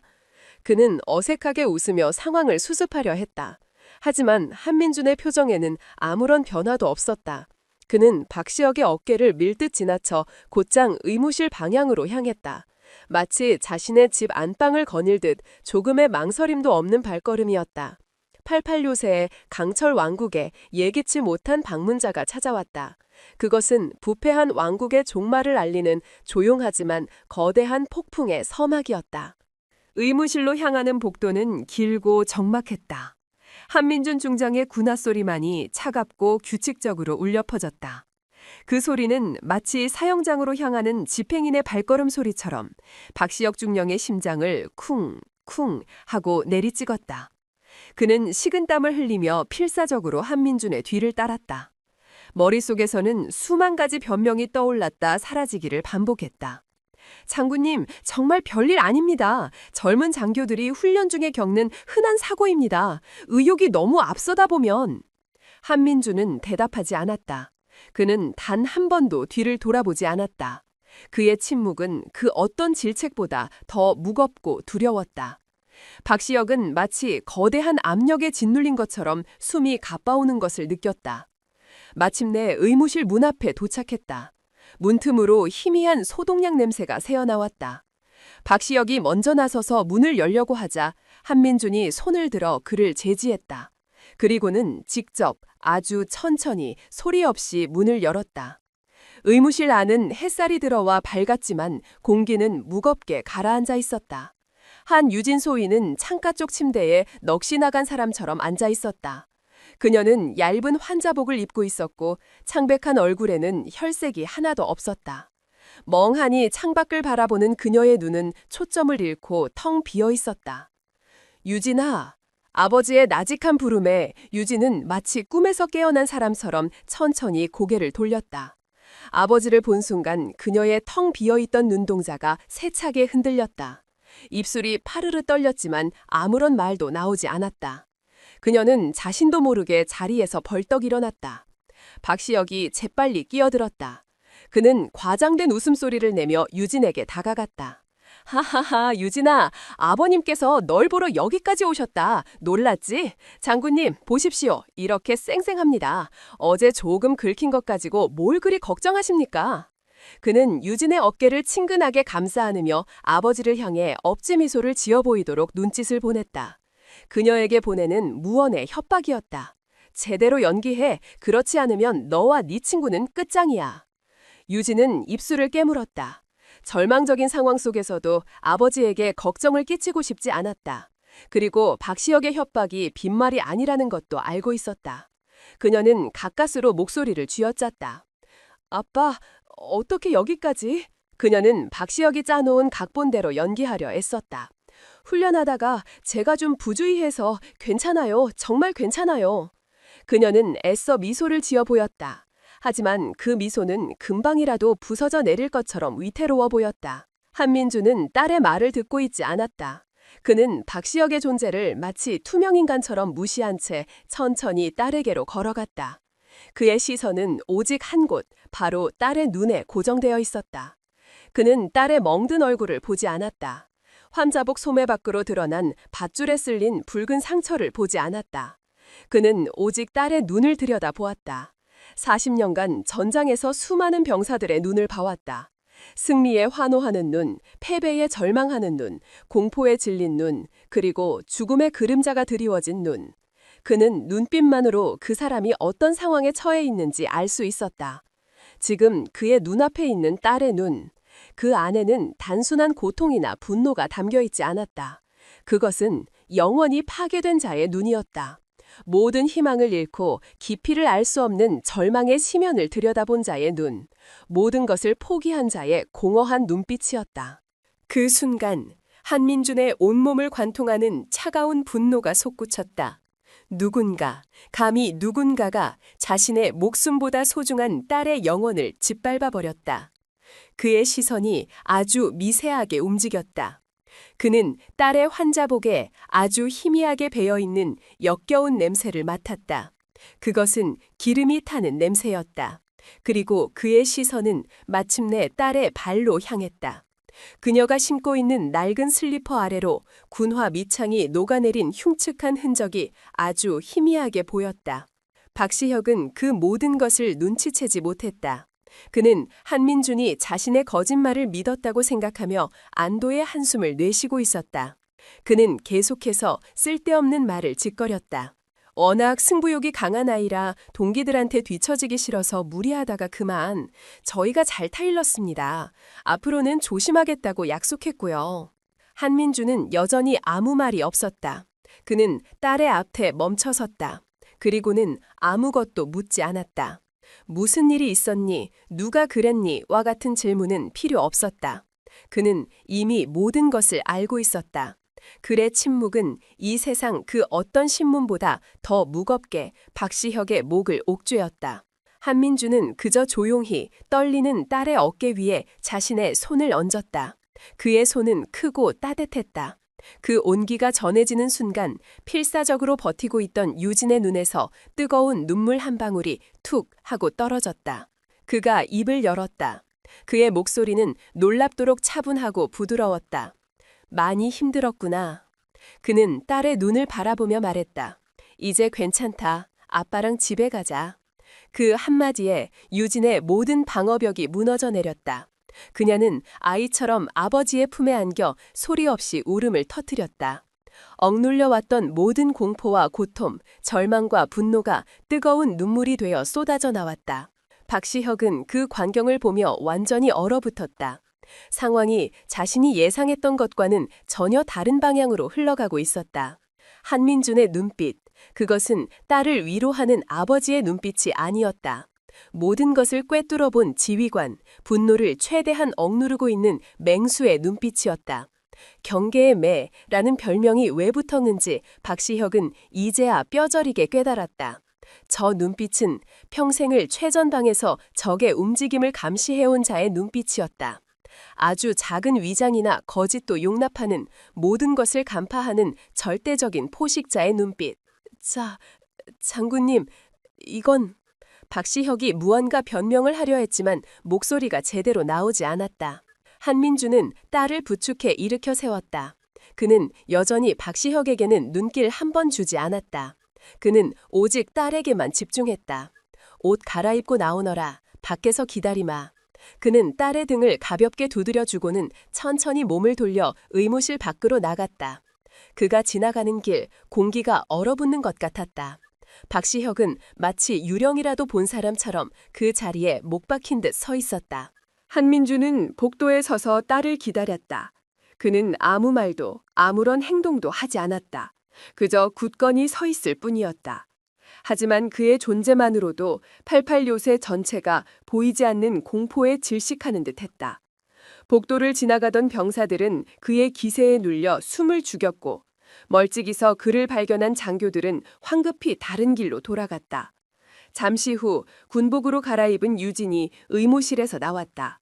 그녀의 얼굴은 여전히 창백했지만 눈빛에는 아주 작은 빛이 돌아와 있었다. 아버지가 곁에 있다는 사실 하나만으로 그녀는 다시 일어설 힘을 얻은 것이다. 한민주는 딸의 손을 잡았다. 그리고는 왔을 때와 마찬가지로 아무 말 없이 대대본부 건물을 나섰다. 그들이 떠나는 뒷모습을 박시혁은 망연자실한 표정으로 바라볼 뿐이었다. 차에 올라타기 직전 한민준이 처음으로 걸음을 멈추고 박시혁을 돌아보았다. 그때 박시혁은 처음이자 마지막으로 그의 목소리에 담긴 감정을 읽을 수 있었다. 그것은 얼음처럼 차가운 그러나 그 안에서 활화산처럼 들끓고 있는 순도 높은 분노였다. 자네, 내가 누군지 아는가? 한민준이 나지막에 물었다. 박시혁은 아무 대답도 하지 못했다. 나는 한평생 내 조국과 내 부하들을 지키기 위해 살아왔다. 그런데 오늘 나는 내 나라의 분복을 입은 적들에게 내 딸을 잃을 뻔했다. 그의 목소리는 조용했지만 그 안에 담긴 무게는 천둥과도 같았다. 나는 결코 용서하지 않는다. 그 말을 남기고 그는 차에 올라탔다. 검은색 세단은 조용히 시동을 걸고 88 요새를 빠져나갔다. 마치 아무 일도 없었다는 듯이. 하지만 박시혁은 알고 있었다. 이것은 끝이 아니었다. 거대한 폭풍이 피할 수 없는 심판의 시간이 이제 막 시작되었을 뿐이라는 것을. 경계의 매는 먹잇감을 확인하고 조용히 하늘로 솟아올랐다. 이제 남은 것은 그가 내리꽂힐 순간뿐이었다. 검은색 세단은 88 요새를 벗어나 서울로 향하는 고속도로 위를 소리 없이 달렸다. 차 안에는 무거운 침묵이 흘렀다. 운전대를 잡은 한민준 중장의 얼굴은 화강암처럼 굳어 있었고 옆자리에 앉은 유진은 창밖의 풍경을 멍하니 바라볼 뿐이었다. 아버지는 아무것도 묻지 않았다. 딸 역시 아무것도 말하지 않았다. 하지만 두 사람은 침묵 속에서 모든 것을 교감하고 있었다. 딸의 떨리는 손에서, 아버지의 굳게 담은 입술에서 말보다 더 깊은 이해와 분도가 오고 갔다. 유진은 더 이상 혼자가 아니었다. 세상에서 가장 든든한 방패이자 가장 날카로운 창이 자신의 곁으로 돌아왔다. 차가 강원도의 험준한 산맥을 넘어가는 대관령 정상의 휴게소로 들어섰다. 한민주는 말없이 차를 세우고 시동을 껐다. 그는 차에서 내려 전망대 난간 쪽으로 걸어갔다. 유진도 조용히 그의 뒤를 따랐다. 발 아래로 구불구불한 도로와 올창한 숲이 끝없이 펼쳐져 있었다. 차갑고 신선한 산 공기가 폐부 깊숙이 스며들었다. 한민주는 한참 동안 말없이 산맥을 바라보았다. 그의 눈은 마치 살아온 모든 세월을, 겪어온 모든 전투를 반추하는 듯 깊고 고요했다. 마침내 그는 푼에서 휴대전화를 꺼냈다. 그는 주소록을 찾지 않았다. 망설임 없이 그의 손가락은 익숙한 번호 하나를 눌렀다. 단 하나의 번호. 신호음은 길게 가지 않았다. 단 두 번의 신호음 끝에 중후하고 힘있는 목소리가 수화기 너머에서 들려왔다. 형님, 저입니다. 그 목소리의 주인은 대한민국 국군 서열 1위 합동참모의장 최강혁 대장이었다. 4개의 별이 그의 어깨 위에서 조국 그 자체의 무게를 상징하는 남자. 그는 한민준 중장이 현역 시절 가장 아꼈던 후배이자 피를 나눈 형제보다 더 짙은 전우애를 나눈 의형제였다. 한민준의 목소리는 여전히 낮고 차분했다. 하지만 그 차분함 속에 꾹꾹 눌러 담은 분노가 용암처럼 들끓고 있었다. 강혁아, 나다. 수화기 너머의 최강혁 대장은 단번에 상황이 심상치 않음을 직감했다. 한민준은 개인적인 일로 자신에게 먼저 연락하는 법이 거의 없는 사람이었다. 형님, 무슨 일 있으십니까? 목소리가 좋지 않으십니다. 한민준은 잠시 숨을 골랐다. 그리고는 평생의 분노를 한 문장에 담아 조용히 내뱉었다. 내 딸이 산채로 불에 탈 뻔했다. 수화기 너머로 죽음과도 같은 침묵이 흘렀다. 1초, 2초, 5초. 그 짧은 시간 동안 대한민국의 국방을 책임지는 대장의 머릿속에서는 상상조차 할 수 없는 분노의 폭풍이 휘몰아치고 있었을 것이다. 존경하는 선배이자 친형과도 같은 한민준의 딸. 사관학교를 수석으로 졸업하며 자신도 눈여겨보았던 당찬 여군. 그 아이가 감히 군부대 안에서 그것도 그런 끔찍한 일을 당했다는 사실은 최강혁 대장의 이성의 끈을 끊어버리기에 충분했다. 마침내 수화기 너머에서 그의 목소리가 들려왔다. 이전의 중후함은 온데간데 없었다. 분노로 날카롭게 갈아낸 칼날 같은 지옥의 염라대왕과 같은 목소리였다. 어느 놈입니까? 88 정비여단 조태곤 대령이다. 알겠습니다. 최강혁 대장의 대답은 짧고 간결했다. 하지만 그 안에는 모든 것을 쓸어버리겠다는 서슬퍼른 결의가 담겨 있었다. 형님은 아무것도 하지 마십시오. 그냥 유진이 데리고 무사히 집으로만 가십시오. 나머지는 이 아우가 전부 처리하겠습니다. 뿌리까지 모조리 또봐서 그 위에 소금을 뿌려버리겠습니다. 전화는 그것으로 끝이었다. 한민주는 말없이 전화를 끊고 다시 주머니에 넣었다. 그는 아무 말 없이 딸의 어깨를 감싸 안았다. 그것으로 모든 것은 충분했다. 심판의 명령은 내려졌다. 같은 시각 대한민국 합동참모본부 의장실. 최강혁 대장은 수화기를 내려놓는 순간 책상을 내리쳤다. 쾅! 하는 굉음에 방 전체가 울렸다. 그의 눈은 분노로 이글거렸다. 그는 즉시 비서실장을 호출했다. 당장 수도방위 사령관 연결해 5분 내로 특임대 1개중대 완전무장 상태로 헬기 편승 대기시키라고 해. 또한 합참 직할 감찰실장, 법무실장 지금 즉시 내 방으로 오라고 해. 1분 준다. 의장실은 순식간에 전징터로 변했다. 국군 최상위 지휘관의 분노는 그 어떤 적의 도발보다 더 무서운 것이었다. 비서실장은 창백하게 질린 얼굴로 경례를 붙이고 뛰쳐나갔다. 몇 시간 후 88 요새는 점심시간에 나른함에 젖어 있었다. 병사들은 식사를 마치고 3355 모여 담배를 피우거나 PX로 향하고 있었다. 조태곤 대령은 자신의 관사에서 최고급 위스키를 마시며 한민준의 방문을 곱씹고 있었다. 늙은 매는 이제 이빨 빠진 호랑이나 마찬가지야. 그는 그렇게 스스로를 위안하며 오만하게 웃었다. 박시혁 중령은 자신의 사무실에서 안절부절 못하며 초조하게 시간을 보내고 있었다. 바로 그때였다. 하늘이 찢어지는 듯한 굉음이 부대 전체를 뒤덮었다. 처음에는 훈련이려니 했던 병사들의 얼굴이 이내 공포로 바뀌었다. 굉음은 점점 더 가까워졌고 땅이 미세하게 흔들리기 시작했다. 모두가 하늘을 쳐다보았다. 그리고 그들은 보았다.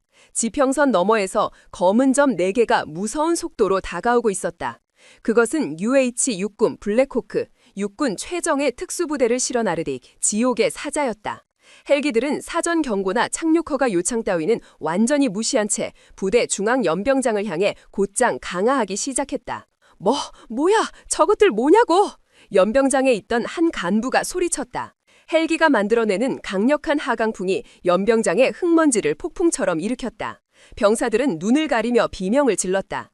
헬기가 땅에 닿기도 전에 로프가 던져지고 검은색 전투복과 방탄 헬멧, 복면으로 얼굴을 가린 수도방위 사령부 특임대 대원들이 전광석화처럼 지상으로 쏟아져 내렸다.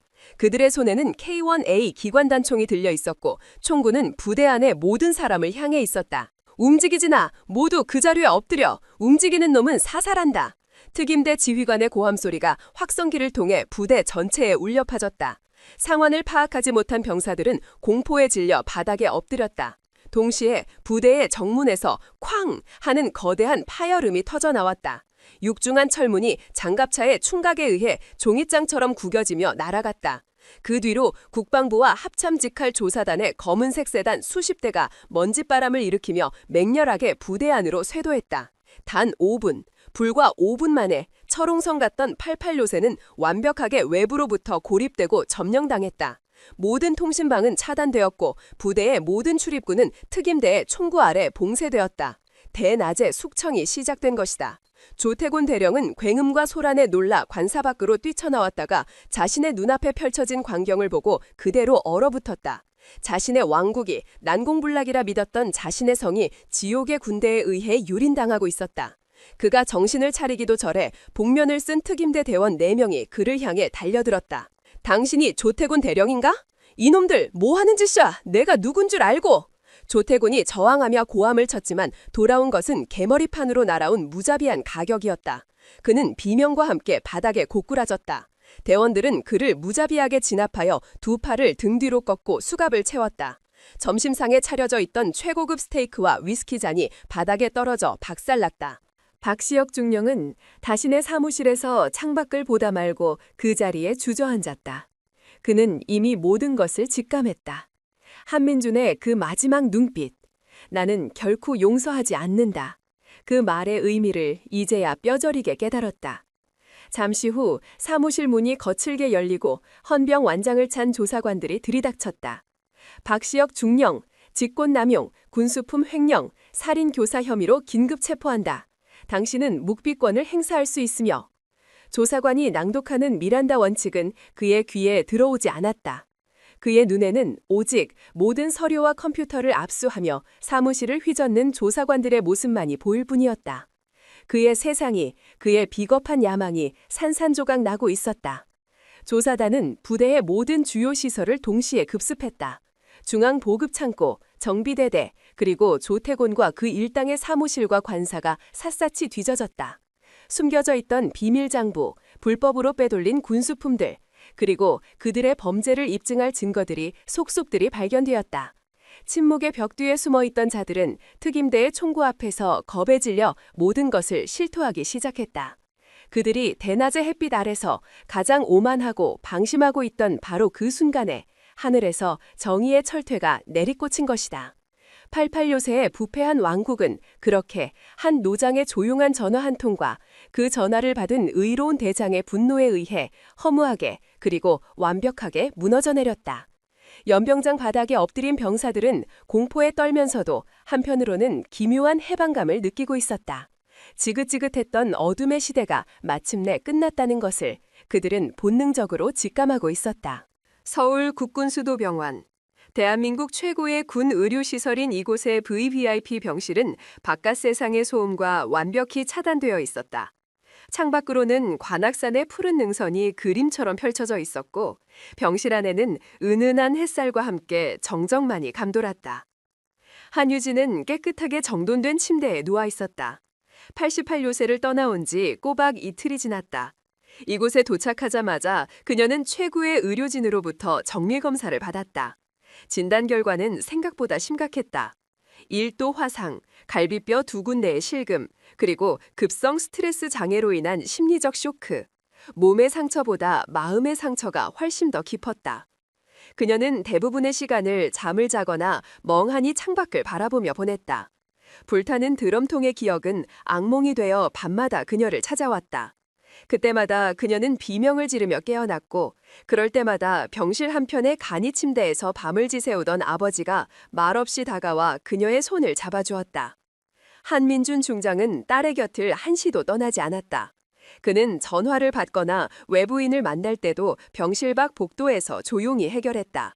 그의 존재는 그 어떤 약보다 더 강한 안정제였다. 아버지의 단단한 등이 보이는 것만으로도 유진은 세상의 모든 위협으로부터 보호받고 있다는 느낌을 받았다. 최강혁 대장이 보낸 부관이 매일같이 찾아와 상황을 보고했다. 88요새는 현재 합참조사단에 의해 완벽히 통제되고 있습니다. 관련자 전원 체포하여 격리 신문 중이며 부대 내 모든 물자 및 서류에 대한 전수조사가 진행 중입니다. 유진은 그 보고를 들으며 복잡한 감정에 휩싸였다. 거대하고 불가능해 보였던 벽이 무너져 내렸다는 안도감, 그리고 그 과정에서 자신이 겪었던 고통과 무력감. 그녀는 아직 자신이 승리했다고 느끼지 못했다. 그녀는 그저 살아남았을 뿐이었다. 같은 시각 88요새 내에 임시로 설치된 합동조사본부의 간이신문실. 이곳의 공기는 수도병원의 평화로움과는 정반대였다. 창문 하나 없는 비좁은 공간, 차가운 형광등 불빛 아래 낡은 철제 책상 하나와 의자 2개가 전부였다. 공기는 담배 연기와 땀, 그리고 거짓말의 냄새로 탁하게 가라앉아 있었다. 책상 한편에는 조태곤 대령이 앉아 있었다. 불과 이틀 전까지만 해도 88요새의 왕으로 군림했던 그의 모습은 온데간데 없었다. 값비싼 군복 대신 구겨진 수의를 입고 있었고 기림을 발라 넘겼던 머리는 헝클어져 있었다. 무엇보다 그의 눈에서 오만함과 살기가 사라져 있었다. 그 자리에는 도간에 든 귀의 초조함과 불안반이 남아 있었다. 그의 맞은편에는 합참 감찰실 소속의 베테랑 수사관 이 대령이 앉아 있었다. 그는 날카로운 눈빛으로 조태군을 꿰뚫어보며 지난 24시간 동안 똑같은 질문을 반복하고 있었다. 조태군 대령, 다시 한번 묻지. 군수품 횡령 혐의 인정하나? 조태군은 마른 입술을 혀로 축였다. 그는 체포된 직후부터 계속해서 혐의를 부인해왔다. 인정 못해. 전부 부하들이 멋대로 저지른 짓이야. 나는 몰랐다. 관리 책임을 물으라면 달게 받겠지만 횡령은 내 지시가 아니었어. 그는 어떻게든 꼬리 자르기를 통해 빠져나갈 생각이었다. 하지만 이 대령은 그런 어설픈 거짓말에 넘어갈 사람이 아니었다. 그는 조태곤의 말을 끊지 않고 끝까지 들었다. 그리고는 조용히 서류철 하나를 책상 위로 밀었다. 이건 뭔가? 조태곤이 경계심 가득한 눈으로 물었다. 자네 부대 정비대대 소속 김진우 하사의 수첩일세. 이 대령의 목소리는 차분했지만 그 안에는 강철 같은 힘이 실려 있었다. 지난 1년 동안 자네들이 대낮에 유령선을 이용해 군수품을 빼돌린 날짜, 시간, 품목이 아주 상세하게 적혀 있더군. 심지어 자네의 관사 수리비로 지급된 자재가 어디서 빼돌려진 물건인지까지도 말이야. 조태곤의 얼굴이 하얗게 질렸다. 그는 김진우 하사를 그저 귀찮은 벌레 정도로만 생각했다. 그런데 그 벌레가 자신의 목을 겨누는 가장 날카로운 비수가 되어 돌아온 것이다. 거짓말이야. 일개 사병놈이 꾸며낸 이야기일 뿐이야. 이 대령은 그의 발악을 비웃듯 다음 서류를 꺼내 보였다. 그럼 이건 어떤가? 자네의 비밀 차명계좌 거래 내역일세. 지난 3년간 정체불명의 민간 고물상으로부터 매달 수천만 원씩 입금된 기록이야. 공교롭게도 대낮에 유령선이 다녀간 날짜와 거의 일치하더군. 이 돈으로 서울 강남의 아파트를 사고 자식들 유학비를 댔지. 안 그런가? 조태곤의 동공아 지진처럼 흔들렸다. 그의 모든 비밀이, 그가 쌓아올린 모든 부정이 벌거벗겨진 채 눈앞에 펼쳐져 있었다. 그리고 이 대령은 마지막 결정타를 날렸다. 그는 작은 녹음기를 꺼내 버튼을 눌렀다. 녹음기에서는 겁에 질린 박 상사의 목소리가 흘러나왔다. 전부 대령님의 지시였습니다. 저희는 그냥 시키는 대로 했을 뿐입니다. 제발 살려주십시오. 그것은 끝이었다. 조태곤은 무너져 내렸다. 그는 책상 위로 엎드리며 흐느끼기 시작했다. 왕의 위엄은 사라지고 모든 것을 잃은 한심한 범죄자만이 남아있었다. 내가 죽일 놈이다. 내가 다 잘못했다.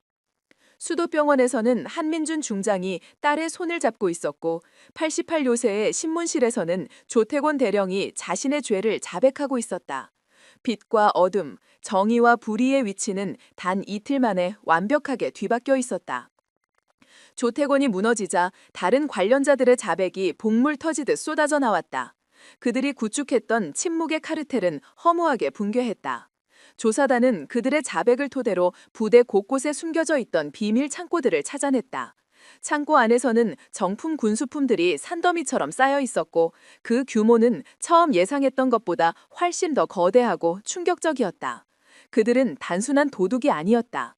군대라는 이름 아래 기생하며 국가의 심장을 파먹고 있던 거대한 암적인 존재였다. 며칠 후 유진은 처음으로 병실 밖으로 나와 병원 정원을 산책했다. 아버지와 함께였다. 가을 햇살은 따스했고 바람은 상쾌했다. 그녀는 여전히 말이 없었지만 표정은 한결 편안해져 있었다. 그녀는 이제 악몽을 꾸지 않았다. 그때 아버지의 휴대전화가 울렸다. 최강혁 대장이었다. 한민주는 잠시 딸에게 양해를 구하고 조금 떨어진 곳에서 전화를 받았다. 유진은 아버지의 뒷모습을 바라보았다. 그의 등은 여전히 산처럼 넓고 든든했다. 통화를 마친 한민준이 돌아왔다. 그의 얼굴은 무겁게 가라앉아 있었다. 유진아. 그가 딸의 이름을 불렀다. 조사가 거의 마무리되어가는 모양이다. 그런데 한 가지 생각지도 못했던 사실이 드러났다. 유진은 의아한 표정으로 아버지를 바라보았다. 모든 주범이 잡혔고 증거도 확보되었다. 대체 무엇이 더 남아있단 말인가? 박시혁 중령에 관한 일이다. 그놈이 단순히 조태곤의 하수인이 아니었어. 한민준의 목소리에 차가운 분노가 서려 있었다. 그놈의 범죄 뒤에는 나를 향한 아주 오래된 원한이 숨어 있었다. 유진의 눈이 커졌다. 박시혁 중령, 그 비겁하고 교활했던 남자, 그의 범죄가 아버지와 관련이 있다니 그녀는 전혀 예상하지 못했던 더 추악하고 질긴 악연의 시작을 예감하고 있었다. 조태곤 대령이 무너진 후 박시혁 중령은 신문실에서 완전히 다른 태도를 보였다. 그는 더 이상 겁에 질린 하수인이 아니었다. 그는 모든 혐의를 조태곤에게 떠넘기며 자신은 어쩔 수 없이 협박에 못 이겼다는 피해자일 뿐이라고 주장했다. 그는 눈물까지 흘리며 자신의 처지를 호소했고 선처를 구걸했다. 저는 정말 몰랐습니다. 조 대령님이 무서워서 시키는 대로 하지 않으면 저뿐만 아니라 제 가족까지 해코지할 것 같았습니다. 저는 그저 살아남고 싶었을 뿐입니다. 그의 연기는 너무나도 절박하고 사실적이어서 경험이 부족한 수사관이라면 속아 넘어갈 정도였다. 하지만 그의 앞에 앉아 있는 사람은 국방부 보안사령부에서 잔뼈가 굵은 베테랑 강대령이었다. 그는 뱀처럼 교활한 범죄자들을 수없이 다뤄본 인물이었다. 그는 박시혁의 눈물쥐에 숨겨진 차가운 계산을 꿰뚫어보고 있었다. 강 대령은 박시혁의 연기를 말없이 지켜보다가 서류철에서 사진 한 장을 꺼내 책상 위에 던졌다. 크레인에 매달려 고통스러워하는 한유진 소위의 모습을 멀리서 찍은 사진이었다. 부하들 중 한 명이 몰래 찍어 제보한 것이었다. 피해자라고? 강 대령의 목소리는 얼음처럼 차가웠다. 자네 부하가, 자네가 지휘하는 대대의 장교가 산채로 불에 탈 위기에 처해 있었는데 자네는 현장에서 그 모든 것을 지켜보고 있었어. 이건 피해자가 아니라 명백한 공범, 살인 미수의 공범이야. 박시혁의 얼굴에서 눈물이 멎었다. 그는 사진을 보며 입술을 파르르 떨었다. 강 대령은 그를 더욱 강하게 몰아붙였다. 그의 목소리는 송곳처럼 날카롭게 박시혁의 심리를 파고들었다. 나는 도무지 이해가 안 되는 게 하나 있어. 너는 한유진 소위가 누구의 딸인지 알고 있었지. 한민준 장군님의 딸이라는 걸. 조태곤이가 아무리 미쳐 날뛰었어도 네가 중간에서 몰래 보고만 했어도 그 젊은 장교를 구할 수 있었어. 전화 한 통이면 됐어. 그런데 너는 왜 아무것도 하지 않았지? 오히려 그 범죄를 묵인하고 심지어 은폐하려고까지 했어. 왜 그랬나? 강 대령은 책상 위로 몸을 기울이며 박시혁의 눈을 똑바로 쏘아보았다. 단순히 조태곤이 두려워서였다고는 생각되지 않는데 네 안에는 무언가 다른 게 있었던 것 같군. 혹시 한여진 소위가 고통받는 걸 즐기기라도 한 건가? 그 순간이었다. 박시혁의 얼굴에서 비굴함과 두려움이 거짓말처럼 사라졌다. 그 자리에 오랫동안 억눌려왔던 시커먼 증오와 원한이 독사의 혀처럼 날름거리며 드러났다. 그는 더 이상 울먹지 않았다. 대신 기괴하고 섬뜩한 미소를 짓기 시작했다. 그는 고개를 들었다. 그의 눈은 핏발이 서 시펄겋게 충혈되어 있었다. 즐겼냐고? 하하하하. 그래, 즐겼다. 내 평생 그렇게 통쾌하고 짜릿했던 순간은 없었어. 신문실의 공기가 얼어붙었다. 그의 갑작스러운 태도 변화에 노련한 강 대령조차 순간 할 말을 잃었다. 박시혁은 미친 사람처럼 웃기 시작했다. 그의 웃음소리는 슬픔이나 후회가 아닌 순도 높은 악의에서 비롯된 것이었다. 구해줘. 내가 왜 그딴 짓을 해야 하지? 그가 고함을 질렀다. 그의 목소리는 억울함과 분노로 뒤틀려 있었다. 10년 전이다. 내가 잘나가던 포병대대 작전과장 대위였을 때. 그때 한민준이 군장장이었지. 경계애매? 웃기지 말라고 해. 그는 피도 눈물도 없는 냉혈한일 뿐이야. 그는 과거의 기억에 사로잡혀 몸을 부들부들 떨었다. 나는 밤낮없이 일했어. 내 모든 걸 바쳐서 부대를 위해 헌신했다고. 그런데 보고서에 숫자 하나가 잘못 기입되었다는 사소한 실수 하나 때문에 그 인간은 내 모든 걸 앗아갔어. 전 부대원이 보는 앞에서 나를 모욕하고 진급심사에서 나를 누락시켰지. 그는 내 군 생활을, 내 자존심을, 내 미래를 전부 박살내버렸어. 그의 목소리는 점점 더 커졌고 얼굴은 증오로 흉측하게 일그러졌다. 그 이후로 10년이야. 나는 10년 동안 진급도 제대로 못하고 변방만 떠돌았어. 동기들은 벌써 별을 달고 있는데 나는 이 썩어빠진 요새에서 기름 냄새나 맡으며 썩고 있었다고. 전부 그 인간 한민준 때문이야.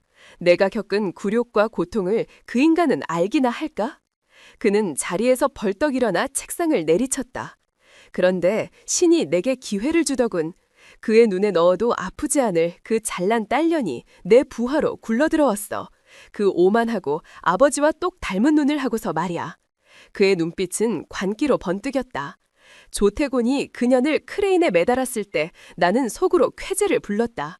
더 뜨겁게 그 잘난 매의 새끼가 불에 타 죽어가는 꼴을 보고 싶었어. 그년이 고통스러워하는 모습을 보면서 나는 지난 10년의 굴욕을 전부 보상받는 기분이었다. 그것이 바로 정의라고 생각했어. 한민준이 내게 줬던 고통을 그의 딸이 대신 갚는 것, 그것보다 더 완벽한 정의가 어디 있나. 그것은 충격적인 고백이었다.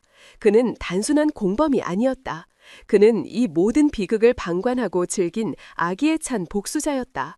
그의 범죄는 탐욕에서 비롯된 것이 아니라 10년간 골마 터진 삐뚤어진 증오심에서 비롯된 것이었다. 이 사실은 그의 죄를 더욱 무겁고 더욱 용서할 수 없는 것으로 만들었다. 강 대령은 말없이 그의 관계 어린 절규를 들었다. 그는 더 이상 질문할 필요가 없었다. 박시혁은 스스로 자신의 무덤을 팠다. 그의 자백은 녹음기를 통해 고스란히 기록되고 있었다. 며칠 후 이 끔찍한 진실은 수도병원의 한민준에게도 전달되었다. 그는 보고를 듣는 내내 아무 말도 하지 않았다. 하지만 보고를 마친 부관은 그의 눈에서 평생 한 번도 본 적 없는 깊고 무서운 분노가 이글거리는 것을 보았다. 그것은 단순히 군 기강을 해친 부하에 대한 분노가 아니었다. 자신의 과거가, 자신의 신념이 결국 부메랑이 되어 사랑하는 딸에게 씻을 수 없는 상처를 주었다는 한 아버지의 깊은 고뇌와 참담함이었다. 그날 밤 한민주는 잠든 딸의 얼굴을 한참 동안 내려다보았다. 그는 딸의 머리카락을 조용히 쓸어넘기며 나지막에 읊조렸다. 미안하다. 아빠가 미안하다. 그는 자신의 강직함이 누군가에게는 씻을 수 없는 원한이 될 수 있다는 사실을 처음으로 깨달았다. 그리고 그 대가를 아무것도 모르는 딸이 치르게 했다는 죄책감에 밤새 잠을 이루지 못했다. 박시혁에 대한 그의 분노는 이제 동정의 여지가 없는 완벽한 심판에 대한 결의로 바뀌고 있었다. 그는 단순한 법의 처벌을 넘어 인간으로서 받을 수 있는 가장 비참한 방식으로 죄값을 치르게 해야 한다고 다짐했다. 한 달 후 국방부 고등군사법원 대법정 88요새 비리 사건에 대한 최종 선고 공판이 열렸다. 법정은 군 관계자들과 기자들로 가득 차 숨소리조차 들리지 않는 팽팽한 긴장감이 감돌았다. 피고인석에는 죄수복을 입은 조태곤 대령과 박시혁 중령을 비롯한 수십 명의 관련자들이 고개를 숙인 채 앉아 있었다. 그들의 얼굴에서는 과거의 오만함과 탐욕은 찾아볼 수 없었다. 오직 패배와 절망의 그림자만이 짙게 드리워져 있었다. 법복을 입은 재판장이 엄숙한 목소리로 판결문을 읽어내려 가기 시작했다. 그의 목소리는 차갑고 단호했으며 법정 전체에 서리발처럼 울려 퍼졌다. 피고인 조태곤, 전 제88종합정비여단장. 피고인은 지휘관으로서의 신성한 책무를 망각하고 부대를 사유화하여 조직적으로 군수품을 횡령하고 국가안보에 심대한 위협을 초래하였으며 부하장교에 대한 살인 미수 및 직권남용, 가혹행위를 주도한 바 그 죄질이 이루 헤아릴 수 없이 무겁고 반성의 기미가 없어 군의 명예를 실추시킨 가장 큰 책임을 물어 재판장이 잠시 말을 멈추고 조태곤을 싸늘하게 내려다보았다. 사형을 선고한다. 사형이라는 단어가 법정에 울려 퍼지는 순간 조태곤의 몸이 축 늘어지며 의자 아래로 쓰러졌다. 교도관들이 달려들어 그의 양팔을 붙잡아 일으켰지만 그의 영혼은 이미 법정에서 사형당한 듯 보였다. 그의 왕국은 한 줌의 재가 되었고 그는 이제 역사상 가장 불명예스러운 군인 중 하나로 기록될 것이다. 재판은 계속되었다. 이번에는 박시혁 중령의 차례였다. 피고인 박시혁. 피고인은 상급자의 범죄 사실을 인지하고도 이를 묵인윅 방조했을 뿐만 아니라 10년 전에 사적인 원한을 이유로 부하장교가 살해 위기에 처한 상황을 의도적으로 방관하고 즐기는 등 군인으로서의 기본 윤리는 물론 인간으로서의 최소한의 양심마저 저버린 바 그 죄질이 주범인 조태곤에 못지않게 극히 불량하고 비열하므로 박시혁은 고개를 든 채 재판장을 노려보았다. 그의 눈에는 후회 대신 여전히 희미한 증오의 불씨가 남아있었다. 징역 30년을 선고한다. 징역 30년. 군인으로서의 삶은 물론 남은 인생 전부를 감옥의 회색벽 안에서 보내야 하는 선고였다. 박시혁은 판결을 듣는 순간 허탈한 웃음을 터뜨렸다. 그의 10년간의 증오는 결국 그 자신을 파멸시키는 가장 강력한 독이 되었다. 그 외 수십 명의 공범들 역시 각각의 죄에 상응하는 무거운 징역형을 선고받았다. 88요새를 지배했던 거대한 부패의 카르텔은 그렇게 법의 이름 아래 완벽하고 철저하게 해체되었다. 정의는 더디게 왔지만 그 칼날은 무자비할 정도로 날카로웠다. 같은 시각 국군수도병원. 한유진은 퇴원을 준비하고 있었다. 한 달간의 치료와 안정 끝에 그녀의 몸과 마음은 눈에 띄게 회복되었다. 창백했던 얼굴에는 혈색이 돌아왔고 공허했던 눈빛에는 다시 총기가 서렸다. 그녀는 더 이상 악몽을 꾸지 않았다. 그때 병실 문이 열리고 최강혁 대장이 근엄한 표정으로 들어섰다. 그의 뒤로는 부관과 의장대 군역대가 조용히 뒤따랐다. 유진과 곁에 있던 한민준 중장은 깜짝 놀라 자리에서 일어나 격려했다. 최강혁 대장은 따뜻한 미소로 그들의 격려를 받았다. 그는 유진에게 다가와 그녀의 어깨를 부드럽게 두드려 주었다. 이제 괜찮은가, 한중이? 유진은 그의 말에 고개를 가으탰다. 중위라니? 최강혁 대장이 뒤에 있던 부관에게 눈짓하자 부관이 정중하게 은쟁반 하나를 들고 앞으로 나섰다. 쟁반 위에는 다이아몬드 2개가 선명한 중위 계급장이 놓여 있었다. 한유진 소위. 최강혁 대장의 목소리가 장엄하게 병실 안에 울려 퍼졌다. 그대는 자신의 목숨이 위태로운 상황 속에서도 불의에 굴복하지 않고 군인 본연의 사명감과 용기를 보여주었소. 그대의 용기 있는 행동은 부패한 군의 환부를 도려내고 우리 군이 다시금 국민의 신뢰를 받는 조직으로 거듭나는 결정적인 계기가 되었소. 이에 대한민국 국군을 대표하여 그대의 공로를 높이 치하하며 1계급 특진을 명하는 바이오. 오늘부터 그대는 대한민국 육군 중이다. 최강혁 대장은 직접 유진의 군복 어깨에 있던 소위 계급장을 떼어내고 그 자리에 빛나는 중위 계급장을 달아주었다. 군악대가 나지막하게 축하 연주를 시작했다. 그것은 공식적인 진급식은 아니었지만 그 어떤 화려한 행사보다 더 진심이 담긴 한 젊은 군인의 명예를 위한 자리였다. 유진의 눈시울이 뜨거워졌다. 그녀는 억울함이나 슬픔이 아닌 벅찬 감동으로 눈물을 흘렸다. 그녀의 싸움이, 그녀의 고통이 헛되지 않았음을 인정받는 순간이었다. 최강혁 대장은 그녀에게 거수경례를 붙였다. 대한민국 국군 서열 1위가 1개 초급 장교에게 보내는 최고의 경의였다. 유진 역시 붉어진 눈으로 그에게 답례했다. 그리고 한 중위를 위해 새로운 보직을 준비했소. 최 대장이 미소를 지으며 말했다. 합동참모본부 정책실, 국군의 미래를 설계하는 곳이지. 그곳에서 한 중위의 능력과 강직함을 마음껏 펼쳐주길 바라오. 더 이상 기름 냄새 나는 어두운 곳이 아니라 가장 밝은 곳에서 국가를 위해 일하게 될 걸세. 그것은 파격적인 제안이었다. 야전부대의 초급 장교가 곧바로 국방의 심장부인 합참으로 발령받는 것은 전례 없는 일이었다. 그것은 그녀의 용기에 대한 보상이자 그녀의 미래를 위한 최고의 기회였다. 한민준 중장은 말없이 딸의 어깨를 감싸 안았다. 그의 눈에는 자랑스러움과 안도감이 가득했다. 그의 딸은 시련을 통해 더 단단하고 강한 군인으로 다시 태어난 것이다. 법정에서는 불의가 심판받았고 병실에서는 정의가 영광을 얻었다. 길고 어두웠던 터널이 마침내 끝나고 눈부신 빛이 그녀의 앞길을 비추고 있었다.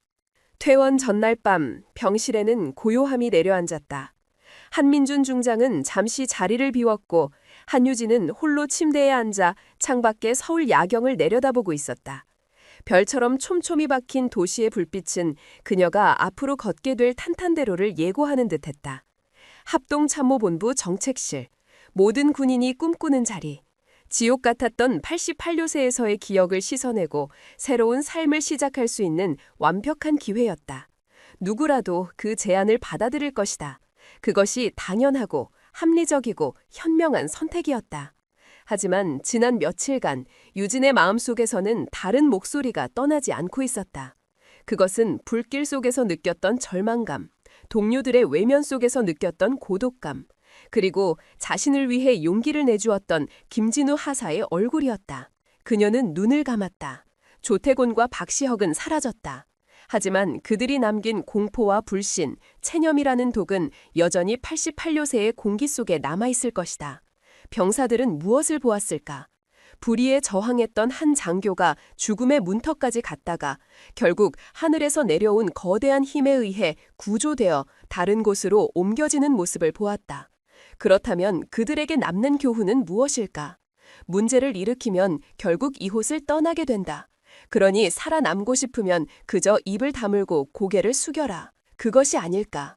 그 생각이 들자 그녀는 참을 수 없는 부끄러움을 느꼈다. 만약 자신이 이대로 합참으로 가버린다면 그녀의 싸움은 결국 미완성으로 끝나는 것이다. 괴물의 목을 베었지만 괴물이 살던 동굴의 어둠은 그대로 남겨두고 떠나는 것과 같았다.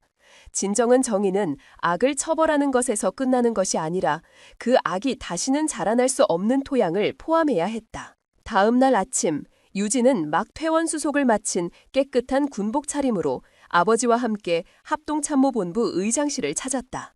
최강혁 대장은 인자한 미소로 그녀를 맞았다. 어서 오게 한중위, 몸은 다 나았나? 자네가 일하게 될 사무실도 다 준비해두었네. 유진은 잠시 망설이다가 결심을 굳힌 눈빛으로 최강혁 대장을 똑바로 바라보았다. 그녀는 허리를 꼿꼿이 펴고 정중하지만 단호한 목소리로 입을 열었다. 대장님, 베풀어 주신 은혜와 기회에 진심으로 감사드립니다. 하지만 그 제안을 받아들일 수 없습니다. 그 말에 최강혁 대장의 미소가 굳었다. 옆에 서 있던 한민준 중장 역시 놀란 눈으로 딸을 바라보았다. 받아들일 수 없다니? 그게 무슨 말인가? 유진은 심호흡을 한번 하고 자신의 진심을 털어놓았다. 대장님, 괴물들을 치워주셨습니다. 하지만 그들이 남긴 공포와 무력감은 여전히 88요새의 수많은 병사들의 마음속에 남아있습니다. 만약 제가 이대로 합참으로 간다면 그들은 정의가 위에서 내려오는 특별한 구원일 뿐이라고 믿게 될 겁니다. 감히 불의에 맞서 싸운 자의 마지막은 결국 그 자리를 떠나는 것이라는 패배주의만 남게 될 겁니다. 그녀의 목소리는 떨림없이 단단했다. 저는 돌아가고 싶습니다. 제가 쓰러졌던 바로 그곳으로. 그녀의 폭탄 선언에 의장실 안에는 무거운 침묵이 흘렀다. 한민주는 무언가 말을 하려다 딸의 결연한 눈빛을 보고는 입을 다물었다. 그는 딸이 더 이상 자신의 보호가 필요한 어린 새가 아님을 깨달았다. 최강혁 대장은 한참 동안 말없이 유진을 바라보았다. 그의 날카로운 눈은 그녀의 진심을, 그녀의 결의를 꿰뚫어보고 있었다. 잠시 후 그의 엄격했던 얼굴에 아주 희미한 미소가 떠올랐다. 그리고 그 미소는 이내 자랑스러움과 감탄이 담긴 따뜻한 미소로 번져나갔다. 그는 천천히 고개를 끄덕였다. 알겠네. 이제야 알겠어. 그는 옆에 있는 한민준을 바라보며 말했다. 형님 딸은 형님보다 더 멀리, 더 높이 나는 매가 될 것 같습니다. 경계의 매 새끼가 마침내 애비보다 더 높은 하늘을 나는 법을 터득했습니다. 그는 유진에게로 시선을 돌렸다. 좋다. 한중희의 뜻을 존중하지. 자네의 선택을 대한민국 국군의 이름으로 지지하겠다. 한 달 후 제88 종합정비여단 연병장. 새로운 여단장이 부임했다. 군내에서 가장 강직하기로 소문난 인물이었다. 부대의 분위기는 이전과 달라졌지만 여전히 어색한 침묵과 불신이 곳곳에 남아있었다. 그날 아침 전 부대원이 연병장에 집합했다. 새로 부임한 여단장의 이임무 취임식이 끝난 후 단상 위로 뜻밖의 인물이 올라섰다. 중위 계급장을 단 한효진이었다. 병사들은 술렁였다. 죽다 살아나 다른 곳으로 영전해 간 줄 알았던 그녀가 왜 다시 이 지옥 같은 곳으로 돌아왔단 말인가? 유진은 마이크 앞에 섰다. 그녀는 연병장을 가득 메운 수백 명의 병사들을 천천히 둘러보았다. 한 달 전 자신을 외면했던 그 얼굴들. 하지만 그녀의 눈에는 원망이 없었다. 오직 연민과 굳은 의지만이 담겨 있었다. 그녀는 연설문을 준비하지 않았다. 대신 자신의 상처가 시작된 곳을 손으로 가리켰다. 주조 공장과 그 옆에 서 있는 거대한 크레인이었다. 저곳을 기억하십니까? 저곳은 우리의 수치이자 아픈 과거입니다. 그녀의 목소리는 확성기를 통해 부대 전체에 울려 퍼졌다. 과거는 우리를 정의하지 않습니다. 어제의 침묵이 우리의 미래를 결정하게 내버려 두어서도 안 됩니다. 괴물들은 사라졌습니다. 이제 남은 것은 무너진 이곳을 다시 일으켜 세워야 할 우리 자신뿐입니다. 그녀의 시선이 한 사람 한 사람의 눈을 마주쳤다. 오늘부터 우리는 함께 88 요새의 명예를 되찾을 것입니다. 거창한 구호가 아니라 우리가 매일 만지는 렌치 하나, 우리가 매일 옮기는 나사못 하나, 우리가 매일 흘리는 정직한 땀방울로서 말입니다. 그리고 가장 중요한 것, 불의를 보고 침묵하지 않는 우리의 용기로서 이곳을 다시 일으켜 세울 것입니다. 그녀의 연설이 끝내자 잠시 동안 정적이 흘렀다. 모두가 숨을 죽인 채 서로의 눈치만 보고 있었다. 바로 그때였다. 대열의 가장 앞에서 갓 상병으로 진급한 김진우가 가장 먼저 우렁차게 구호를 외쳤다. 명예! 그의 목소리는 작았지만 그 어떤 소리보다도 선명하게 연병장을 갈랐다. 그의 외침을 신호탄으로 여기저기서 망설이던 병사들이 하나 둘씩 구호를 외치기 시작했다. 명예! 명예! 명예! 목소리는 점점 더 커져 마침내 거대한 함성이 되어 88 요새의 하늘을 뒤흔들었다. 그것은 억압되었던 자들의 울음이었고 새로운 시작을 알리는 희망의 함성이었다. 한때 절망의 상징이었던 젊은 여군 장교는 이제 그들 앞에 서서 희망의 상징이 되어 빛나고 있었다. 외부에서 온 숙청이 아닌 내부로부터의 진정한 부활. 한유진 중위의 진정한 전쟁은 바로 그 순간부터 다시 시작되고 있었다. 한유진 중위의 이야기는 여기서 끝났습니다. 하지만 그녀의 진짜 여정은 이제 막 시작되었을 뿐입니다. 여러분은 어떻게 생각하십니까? 자신이 가장 끔찍한 고통을 겪었던 그곳으로 다시 돌아가기로 한 그녀의 선택, 과연 용감한 행동이었을까요? 아니면 어리석은 행동이었을까요? 만약 당신이 한유진 중위의 입장이었다면 어떤 선택을 하셨을 것 같나요? 여러분의 생각을 댓글로 자유롭게 남겨주세요. 오늘 이야기가 사이다처럼 통쾌하셨다면 좋아요와 구독 버튼 잊지 말고 꼭 눌러주시기 바랍니다. 다음에는 더욱 강력한 이야기로 돌아오겠습니다.